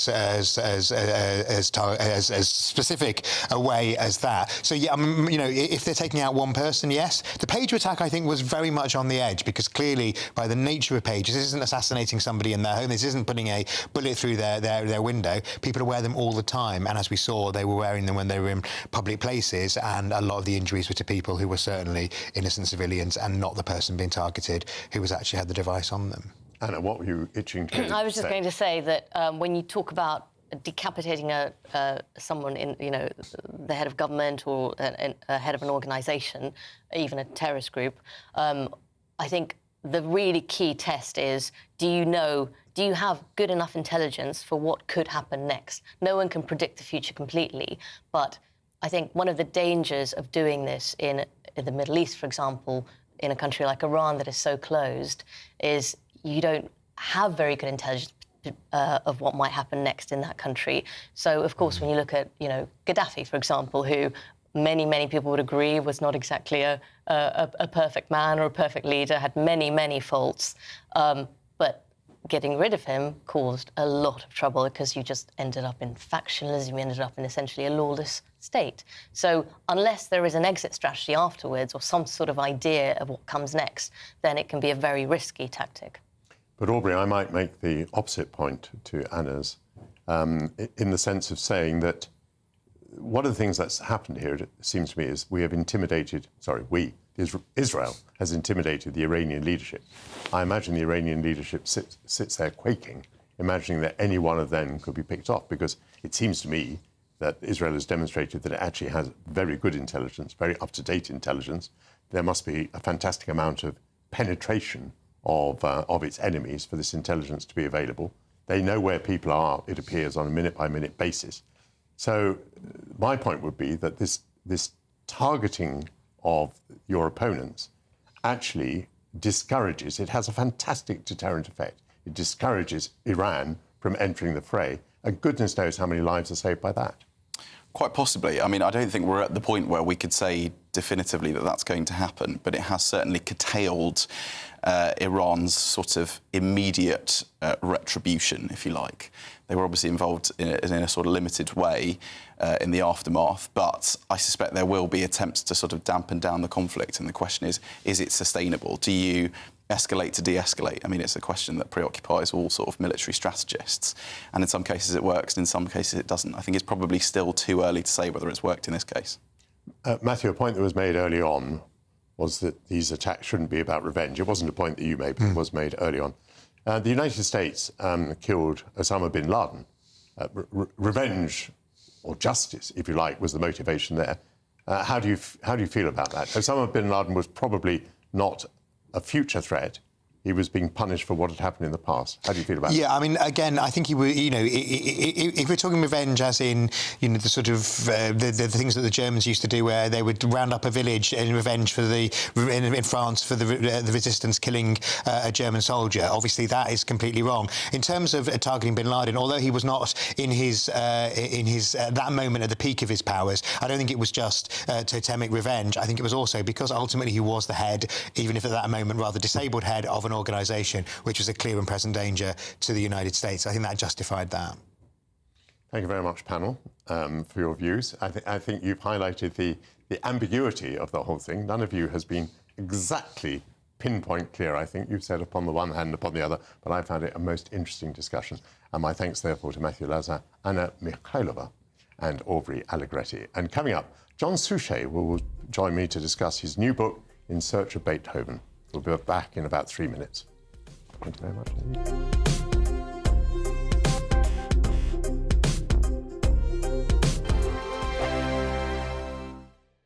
This is GB News, Britain's news channel. The Sleep Report 2024 is based on a comprehensive survey conducted all across the country, and the report found that over half the population, get this, falls short of the recommended 7+ hours of required sleep each night. And shockingly, 1 in 4 of us is getting 5 hours or less. And that includes you, doesn't it? Yes, I'm very bad at sleep. 4 or 5, I'd say. That's A bit awful. like Maggie Thatcher. What would you get on average? I'd say at least 6. 7 probably average. That's probably not good. I think you probably need 8. Well, almost half of Brits rate their sleep quality as 5 out of 10 or lower. Dr Manesh Shah and Dr Sita Shah joins us now to tell us all about the sleep and how Brits are struggling. Good morning to you both. Morning. First questions to you both. How many hours do you both get? God, I think it varies. I try and hit that 7 hours of sleep. Why are Brits so bad at getting sleep, especially in terms of hours? 4 or 5 hours for me, 6 hours for you. It's the same for everybody out there in the UK. We're just not going to bed early enough. Is it as simple as that? Or is it slightly more complicated? Yeah, so I think the key is to establish a good routine. So waking up at the same time every day, making sure that you're going to sleep at the same time every day, and being quite sort of rigid and strict with yourself when it comes to those timings. And also, it's not just the length of, I get, say, 7 hours, it's the quality, isn't it? You've got different phases of sleep. Yeah. Just explain those. Is it, as far as I remember, REM, deep sleep? Just tell us about that. Correct, yeah. So essentially there's 4 stages to sleep. So there's stage 1 and stage 2, which are your lighter stages of sleep. Then stage 3 is your deeper sleep. And then you've got the stage 4, which is your REM. Which is a rapid eye movement stage. And it's the stage 3 and the REM sleep which is really, really important for restorative and regenerative sleep. GB News, the People's Channel. Mark Dolan tonight is your weekend dose of news, debate and entertainment. This sounds like a wild conspiracy theory. Don't miss My Big Opinion. Mark meets at My Take at 10. Democracy is a funny old thing. And we don't do boring. Not on my watch. I just won't have it. Let's go and get another glass of that bubbly. You've earned it. That's Mark Dolan tonight, Saturday and Sunday, 9 to 11, only on GB News. The People's Channel, Britain's news channel. Hi there, I'm Michelle Dewberry and I'm going to take a second to tell you all about my show, Dubes & Co. We start off with the issues of the day. We then bring in both sides of the argument. We get rid of the disrespect. And then you throw me into the mix. And trust me, I'll tell it exactly how it is. And then, of course, the magic ingredient, you at home. We mix it all together and what have we got, in my opinion, the best debate show in town. Monday to Friday, 6 till 7 on GB News, Britain's news channel.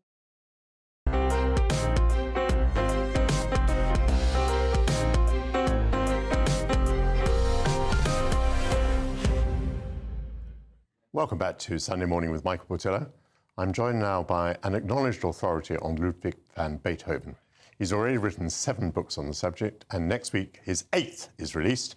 It's called In Search of Beethoven, and it stands apart as a deeply personal account of John Suchet's relationship with the great composer as he follows his footsteps from Bonn to Vienna. Yes, I introduce author, journalist and classic FM presenter John Suchet.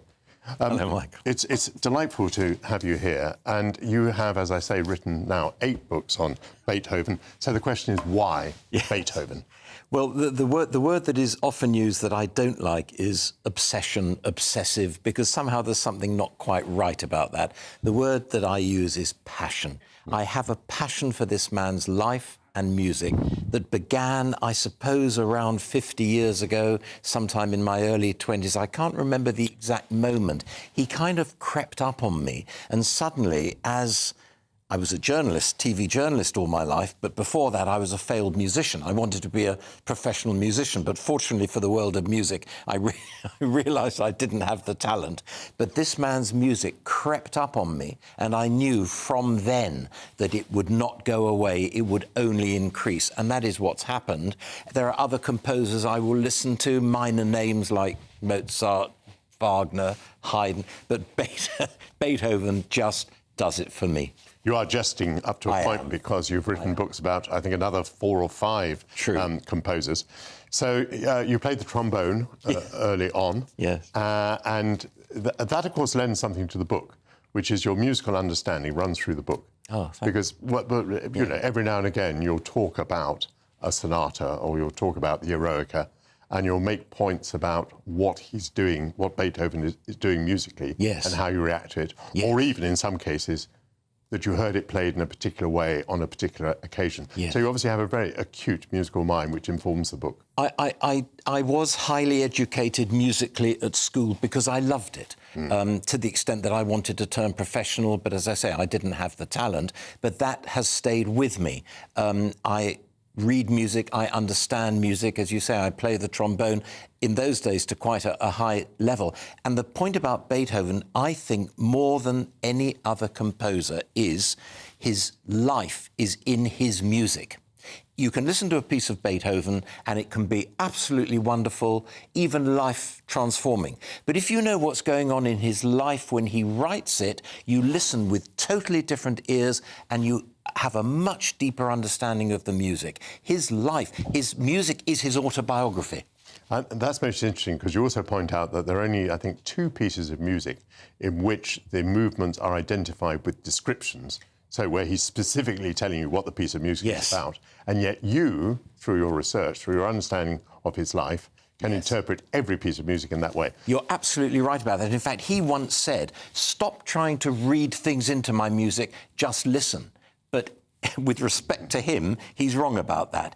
If you know what's going on in his life, those 2 pieces, orchestral pieces, that he tells us what's happening, are the only 2. Everything else, if you know what's happening in his life, as I say, you suddenly, I understand.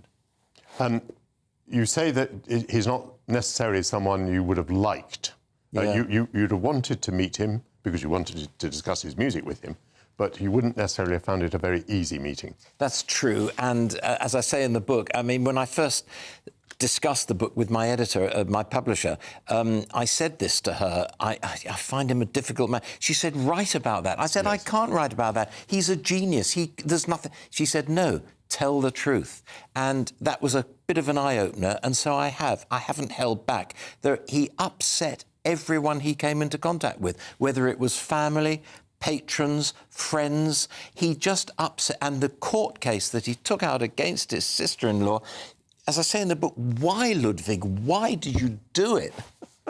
And there's a case where a friend and a patron, a man who's been extremely generous to him, comes along and plays a little practical joke on him. Yes. And that's the end of their relationship. Absolutely. And this man, Prince Lichnowsky, paid him an annuity for several years purely out of the goodness of his heart so that he wouldn't have to worry about money. But it came to a sudden and abrupt end because Lichnowsky upset him, and that was the end of that. And Lichnowsky said later he used to climb the stairs to Beethoven's apartment, sit outside the front door and listen to this sublime genius play and be grateful that I played a part in what he now does. But Beethoven would never let him through the front door again. You were what I think you call a fireman journalist. You went to the hotspots around the globe where there was trouble happening, and you talk about travelling to Lebanon, I think on a ship, and you're listening to the Eroica on your, we've got a little tape machine. Walkman, It was a Walkman, was it? So why? What did listening to Beethoven do to you when you were in a stressful place? Beethoven's music, and I use the Eroica as an example, is uplifting, life-affirming and inspirational. And you can start listening to the Eroica. I know you know it well. I've heard it a few 100,000 times. Still, it takes me by surprise. How did he do that? Why did he do it? It's like reading a novel.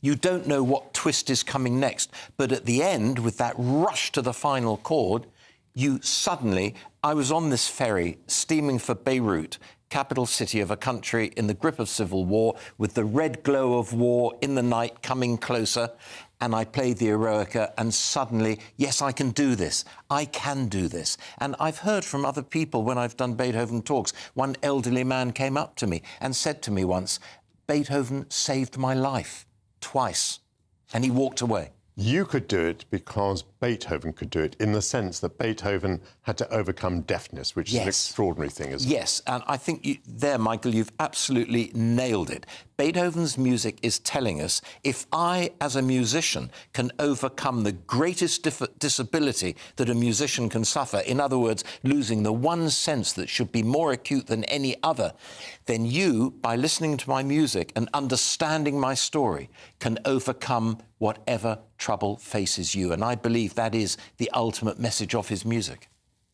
John, it's a great pleasure to talk to you today. You've lost none of your journalistic skill.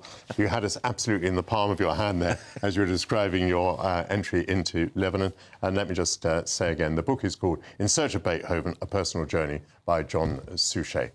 Thank you very much indeed for joining us today. And let me see. Oh, yes. After the interval, we're going to be talking about why young people are reading shorter novels rather than lengthy tomes like Ulysses. But first, we're going to have the news headlines with Tatiana Sanchez.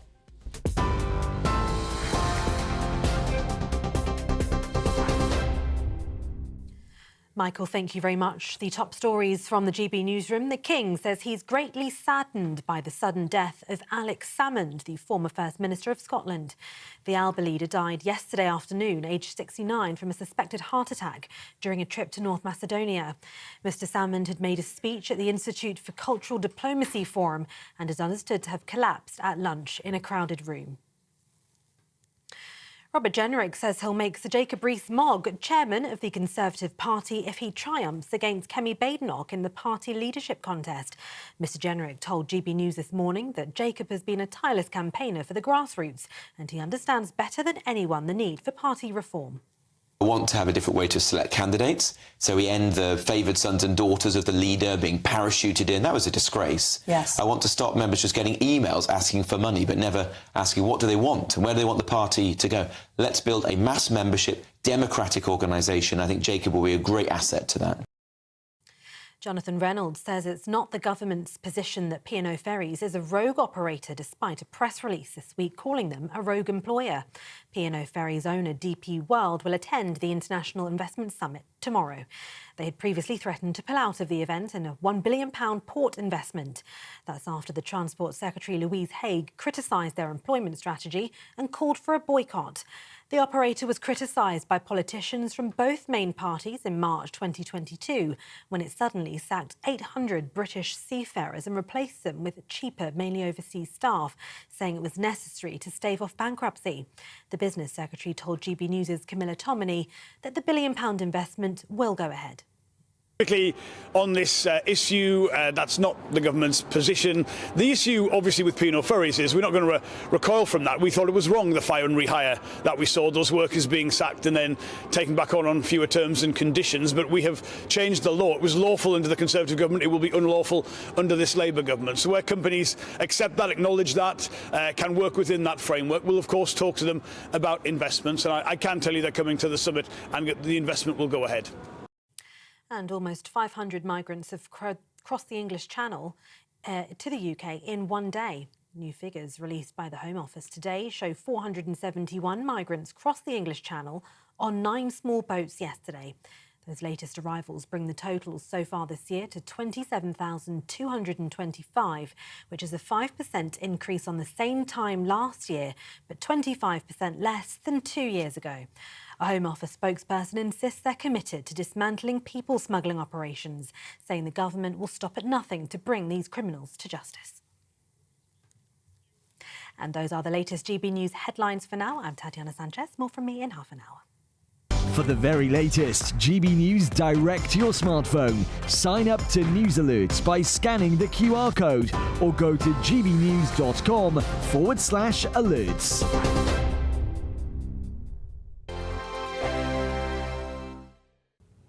Good morning and welcome to your latest GB News weather update from the Met Office. Quite a chilly day out there and fair bit of cloud around, although there will be some hazy sunny spells the further east that you are, with some rain arriving later though. But most of the UK under the influence of a ridge of high pressure, giving some fairly settled conditions. But out towards the west we do have some frontal systems and they will be giving some wetter weather in through this evening. So this is that area of rain already starting to give some wet conditions for Northern Ireland and parts of Western Scotland. But lots of the UK seeing fairly fine conditions, dry for most, although a bit cloudy with the cloud moving in ahead of this frontal system. Down the east coast though, we do have those winds turning a little bit lighter and at temperatures quite chilly, at best into the single figures across the north, milder though across the south, perhaps up to 14 degrees. Heading through this evening, so that generally fine conditions will continue for much of the UK. The far north of northeast of Scotland still holding on to some showers, but the eastern coast of mainland Scotland will see some fine evening sunshine before we start to see some rain arriving from the west. Again, a fairly cloudy picture for Northern Ireland and some of the western coast with outbreaks of rain. Further south though and across the southeast of the UK, largely dry, hazier sunshine, and we start to see this rain arriving from the southwest, giving some heavy outbreaks of rain through this evening. That area of rain will steadily move eastwards as we head through the overnight period. Winds picking up as well, so fairly blustery conditions across the southeast of the UK overnight. Further north though, a little bit drier for parts of Northern Ireland and Scotland, some clear spells and down into single figures again. Milder though under the cloud and rain, and particularly in the southwest. blows of around 12 parts of the southwest. A grey and wet day for parts of the southeast of England as well, and we'll start to see some drier and brighter conditions moving in for particularly Northern Ireland, Scotland and the northern half of the UK as well. So in that sunshine across the far north of Scotland, temperatures a tiny bit up from yesterday into the double figures, but further south milder, but it will be quite cloudy. Join me, Nana Akwe, for an informative, interactive news programme with a difference. It's fun. No, he didn't say that, though.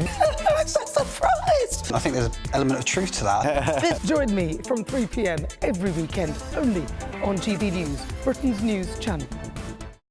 If you want your news to be straight talking... This is the nightmare for the Conservatives again. Down to earth. It's not just Nottingham where this is happening, is it? And most importantly, honest. Hard-working, middle-class taxpayers, they'll get their book thrown at them. Then catch me, Martin Daubney, Monday to Friday, 3 till 6 p.m. on GB News, Britain's news channel. This is Britain's Newsroom, where your voice matters. It's just astonishing. With expert analysis and honest opinion, we don't just keep you informed. We bring you unique perspectives you won't see anywhere else. Can't argue with any of that. When the news happens, it happens here. On Britain's Newsroom, weekdays from 9:30 a.m. Only on GB News.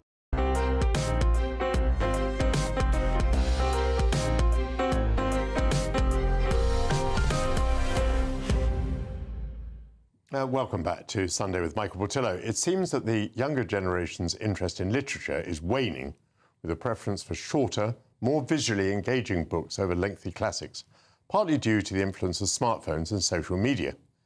Academics argue that educational policies have failed to encourage reading for pleasure, contributing to declining numbers of English literature students and a shift towards young adult books rather than classic novels.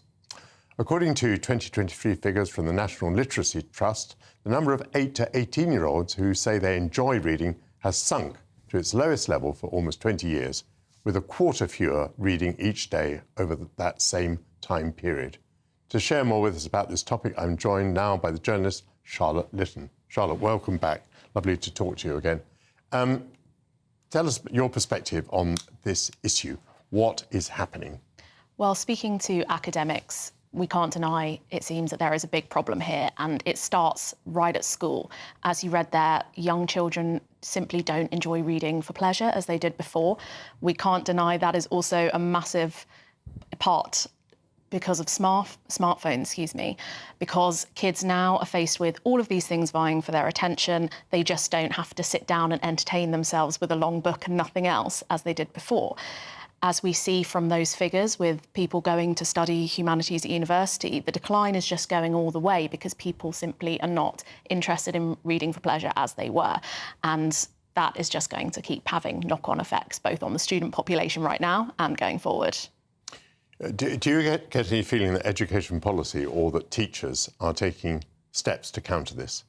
Well, there is a review of the curriculum going ahead right now, but school is a huge part of it. One of the things that has come up in this conversation is whether teachers now are dealing with crowd control, which means they can't simply encourage reading for pleasure because they're simply trying to get a hold of the students they have. So there's no doubt that a lot of this starts in the classroom, whether that's encouraging reading, giving people ideas of what to read, talking about it, facilitating those conversations, and really impressing upon people why it's so important to read. There's a very specific criticism of the GCSE in English, which seems to become rather technical and therefore is a sort of barrier to people wanting to take up A-level English. However, that can't be the whole story because this is happening certainly across the Atlantic and probably across the world. Well, this problem has been going on for a long time. There are also some massive macro factors going on here when it comes to taking study further in English literature, such as kids today in the UK, they're paying 3 times what they were even 10, 15 years ago for university fees, for jobs that in the news today we've learnt are not paying well and are not going up salary-wise. So people are getting less and less interested both in the moment when it comes to the reading and in what that reading can give them down the line. People are forced to pay incredibly expensive fees. They're working part-time jobs. That's taking time away from their studies at university as well, and time they might otherwise be spending reading for pleasure. And all of these factors are combining to a population that just reads less and less. Why are we even discussing this? Why do we think there's an issue if people don't read Jane Austen or Ulysses or War and Peace? What harm does it do to them? What harm does it do to society if people don't read long books? I think there are two things. One is you learn so much indirectly and directly from literature. It's not about sitting down with a textbook. It's about understanding a world that you didn't live in through somebody else's eyes and all these different experiences that you'll never be able to have yourself, but you can have a little window into by reading. The other factor is society is made up of all kinds of people who think very differently. If we funnel every student through the same path to do business studies, computer science, etc., we are going to have an incredibly lopsided society that only knows how to think in one way. And it's hard to imagine that's going to do us much good. So let me address those 2 points. As for understanding what happened in the past, you might be able to do that through a movie, a TV series, or, for all I know, a video game. Well, perhaps, but why choose those instead of reading? There is a richness in literature. You spend a lot more time with a book than you do in front of a film, in front of a video game. And there's something to be said for really immersing yourself in a totally different world rather than doing so in a 26-minute Netflix TV show. And on the second point that you made a moment ago, some people might argue that it would be a better balance if there were fewer students of English literature. I mean, we've got a lot of people, you know, this building is probably full of people who read English literature. Perhaps what we need is a few more people who know gritty science or who are going to become doctors and do something useful in society. Well, I suppose it depends how you define useful, but we are looking really at the generation below the people who might be working here who have English degrees, because we've seen that there has been a drop of around a third in people taking humanities subjects. So these things are kind of coming down the track for us. Yes, we might have quite a lot of literature grads right now, but in the future, we're not going to have that. And in terms of having a rounded society where people think differently and can all contribute different things, pushing people towards a very narrow set of skills doesn't seem like it's going to be that helpful. What about the concentration point? I think one of the things that does worry me is that if you are constantly fed instant gratification, then how do you learn to concentrate? How do you stay with the subject for the length of time that is necessary to absorb something complex, to resist the temptation to move on to something different? Well, you can't, and that's what's so unfair for today's kids. We had the fortunate privilege of growing up without all these things vying for our attention. Imagine having the whole world in your hand when you're 5 years old. They're used to being fed content, to seeing videos on TikTok that are 30 seconds long. So the very concept of sitting with something for an extended period of time really is alien. And when you give them the option of something that we know is going to fire off their dopamine receptors by engaging with it on their phone, flashing lights, dancing, whatever it is, versus sitting and looking at black letters on a white page, the brain wants what it wants, and they're simply not used to having to sit and focus. And we do see a lot of schools are now introducing a phone ban, and that can only be for the best. But there is a lot to be done when it comes to the kids who have already been using their smartphones instead of reading. And in a very few words, what joy has literature brought to you? Untold joy, of course. I studied it, I use it every day. To me, reading, speaking is the greatest thing, and I've never learned more than I have looking into the past through books. That's a great tribute to books. Thank you very much, Charlotte Lytton. Stay tuned. After the break, we'll be whisked away for our Taste of Britain, and we'll be joined by surf and turf specialist, executive chef Ian Smith.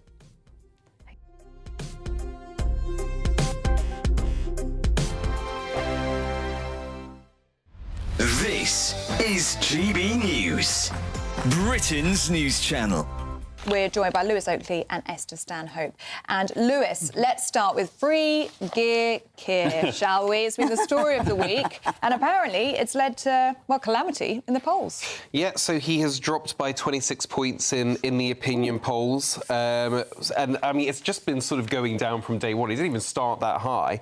But, yeah, this is just bad optics. As we say, like, he hasn't done anything illegal or wrong. Everything was declared. But at the same time, you're telling people they don't get their winter fuel allowance and you're there walking off with your swag bag. It's just not a good look. And even, you know, I was thinking as well, the optics of them trying to clamp down on MPs having second jobs. You know, any of those could turn around and say, well, actually, we have to pay for our own clothes. I just think it's just bad optics that he's had. And, you know, we've got those comparisons of Sunak in the stands. He's just sat amongst the people.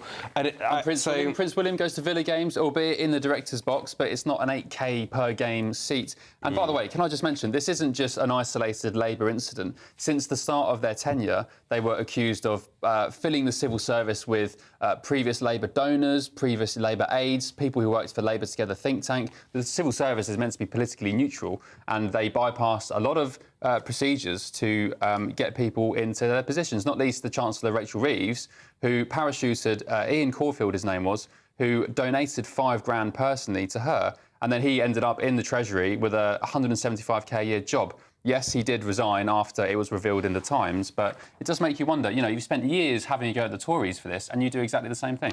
Yeah, it's full of hypocrisy, and also the whole Sue Gray thing, and they were slagging off the Conservatives for not towing the line, and now they're being hypocrites because now they're taking freebies. GB News, the People's Channel. In the GB Newsroom, we bring you the news as it happens. With our team of dedicated journalists across the UK. We're ready to keep you up to date with what's happening every half an hour, every single day. Bulletins here on GB News. The People's Channel. Britain's news channel. I'm Christopher Hope. From pop stars to politicians, I'll interview anybody in a pub who's got a political opinion. Join me every Friday on Spotify, Apple Podcasts, YouTube or gbnews.com, or wherever you get your podcasts. This is GB News, the People's Channel. Nightmare commute? Kick it up a gear with GB News Radio. You can listen online and on DAB+, and on the GB News app. We're also on TuneIn and the Radio Player apps. From the school run to rush hour, get revved up with GB News Radio. We are the People's Channel, Britain's news channel.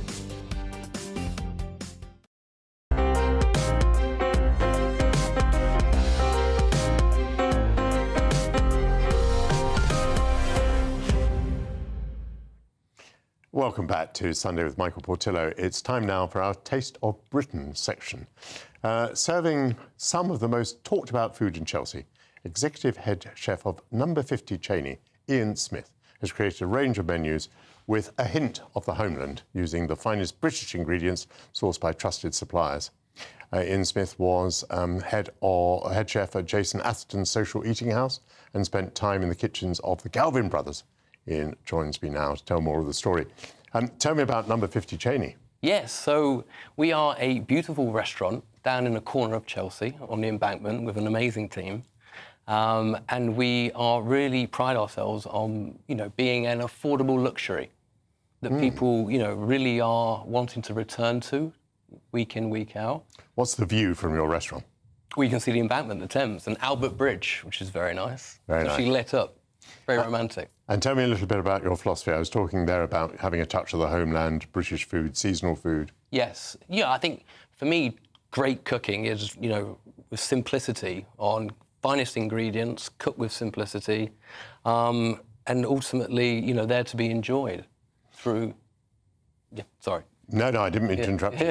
I was going to say, it starts as a young person's business. You went into it very young, didn't you? 15? Yes. Yeah, so I was 15. I sat in my parents' bedroom, called the Ritz, the Dorchester and Claridge's, and very luckily, a man on the end of the phone, 21 years ago, sent me on to a college course called the Specialised Chef Scholarship. 3 days later, I had a Ritz stamp letter through the post, and off me and my parents went, and luckily I got on the course. And how old were you when you got your first responsibility, would you say? I think the biggest responsibility in my career is today. Leading Number 50 Cheney. But previously, at 24, I was senior sous chef of a 1 Michelin star restaurant. That kind of propelled, the rest of my career. That ought to be very encouraging to people who are thinking of going into that profession, the fact that you can have such responsibility so early on. That's not true of many professions. No, and I think hospitality gives that chance to everybody. And, it's a great opportunity for anybody who really enjoys good hospitality. And it's rare to find, great, true hospitality that people have a smile on their face and they cook their heart out. Talking of rare, I can't help noticing that there is in front of me a plate. What is on this plate? So we have a truffle mashed potato, which is finished with a beef fillet and a Cornish lobster tail. So it's a 35-day aged beef fillet. And then we poach the lobster in Marmite and Guinness butter. and then that's served with a smoked bone marrow jus, just like that. Beautifully done. Yeah. So I'm going to tuck into this. But first of all, you've also suggested a glass of wine to go with it. Yes. So what have you suggested? Yeah, so we've got Léoville Poifer, which is a wine from Bordeaux. It's vintage of 2018. It's got some really macerated black fruit and hints of smoke. And I'm sure you'll enjoy on a fine Sunday. I won't enjoy it on my own, though. Will you join me in a glass? Hey. Thank you very much indeed. It's a pleasure to be here. Thank you. Do you, by the way, think about wines as well as food a lot? Yes, I think it's important. I think the whole, it's not just about food. Entering a restaurant is the relationship that you have with the guest. It's, through food, it's through good wine, it's through a smile or service. And people, they can feel that. And it's all about making people feel happy. And when they leave the restaurant, that feeling of wanting to return. And that's very important. I'm going to taste your lovely meat and mashed potato. I'm very pleased with that. That's lovely. Yeah. And tell me again about this tail. So lobster tail, we get it from the Cornish waters down in Cornwall. It's fresh every day. And we poach that in a Guinness and Marmite butter, which is a bit of a signature butter at the moment that we have. I mean, had it for 6 years, actually, but it's a butter that we make with roasted garlic, Guinness, a reduction of Guinness, and then finish it with Marmite butter. And how do you feel about surf and turf? I mean, obviously, it's putting together two enormous luxuries. It's kind of, the most luxurious dish you can have. Do you think there's a danger that one overpowers the other? No, I think, it's they marry very well together. And I think if they're two big, bold flavours. And if you get the quantity right of beef fillet with lobster, and the reason for the surf and turf, it's, it is a luxury. It's a luxury to eat it, and we want to make those price points accessible at the restaurant, that people, trust us with extraordinary value, and people have that feeling of wanting to return. What's left for you to do? What are your ambitions? Oh, I mean, at Number 50 Chain, it's about creating one of the best restaurants in London. And I think, it really is something that I'm proud of with the team, and we're enjoying it together on the road ahead. And it's plenty ahead. It's very exciting. And I'm very much looking forward to seeing what we can achieve. Well, judging by this little taste that I've had today, you're doing extremely well. And I'm so grateful to you for coming in. It must be a very busy time, Sunday lunch, for you. Yes, no, it is. There's 225 people at the restaurant today, so we have a team looking after them. They have a Sunday roast. Yeah, so it's and that's again something that's people vote with their food, and it's a real pleasure to have them. Thank you very much to Ian Smith. And thanks to all of you for spending time with me either side of noon during your precious Sunday. Thank you to all my guests who have been on with me today. I'll be back hosting this programme next week. I look forward to the pleasure of your company again, which will be in 166 hours' time. Up next is The Weekend with Dawn Neeson. Stay tuned for that.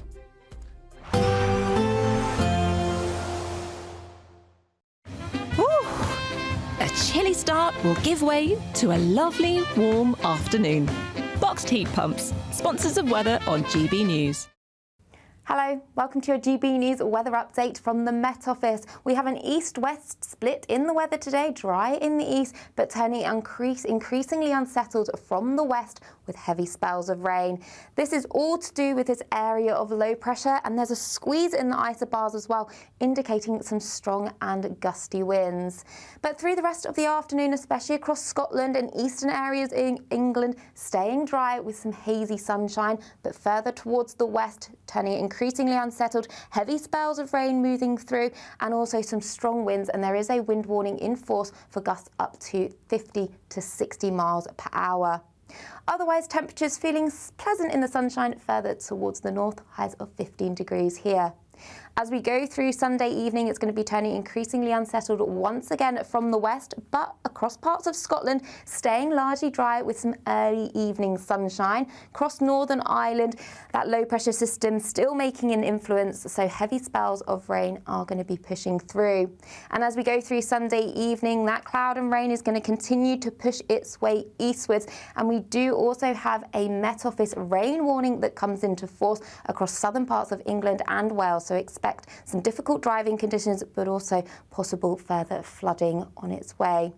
Now that cloud and rain continues to push its way eastwards. Many places across Wales and southern parts of England seeing outbreaks of rain to start Monday morning, but generally a mild start with temperatures around 10 or 11 degrees. So a damp start to the new working week with heavy spells of rain, especially across northern parts of Wales into the Midlands and towards the east of East Anglia as well. Towards the south, it will turn a little bit drier. We may see some brightness, and further towards the north of Scotland, we may hold on to a bit of sunshine, but otherwise still staying breezy in the south, highs of 17 degrees. We'll see a cold snap, which will quickly develop into a warm front. Boxed Boiler Repairs, sponsors of weather on GB News. We love making our audience big cash winners, and you really could be next with £36,000 tax-free cash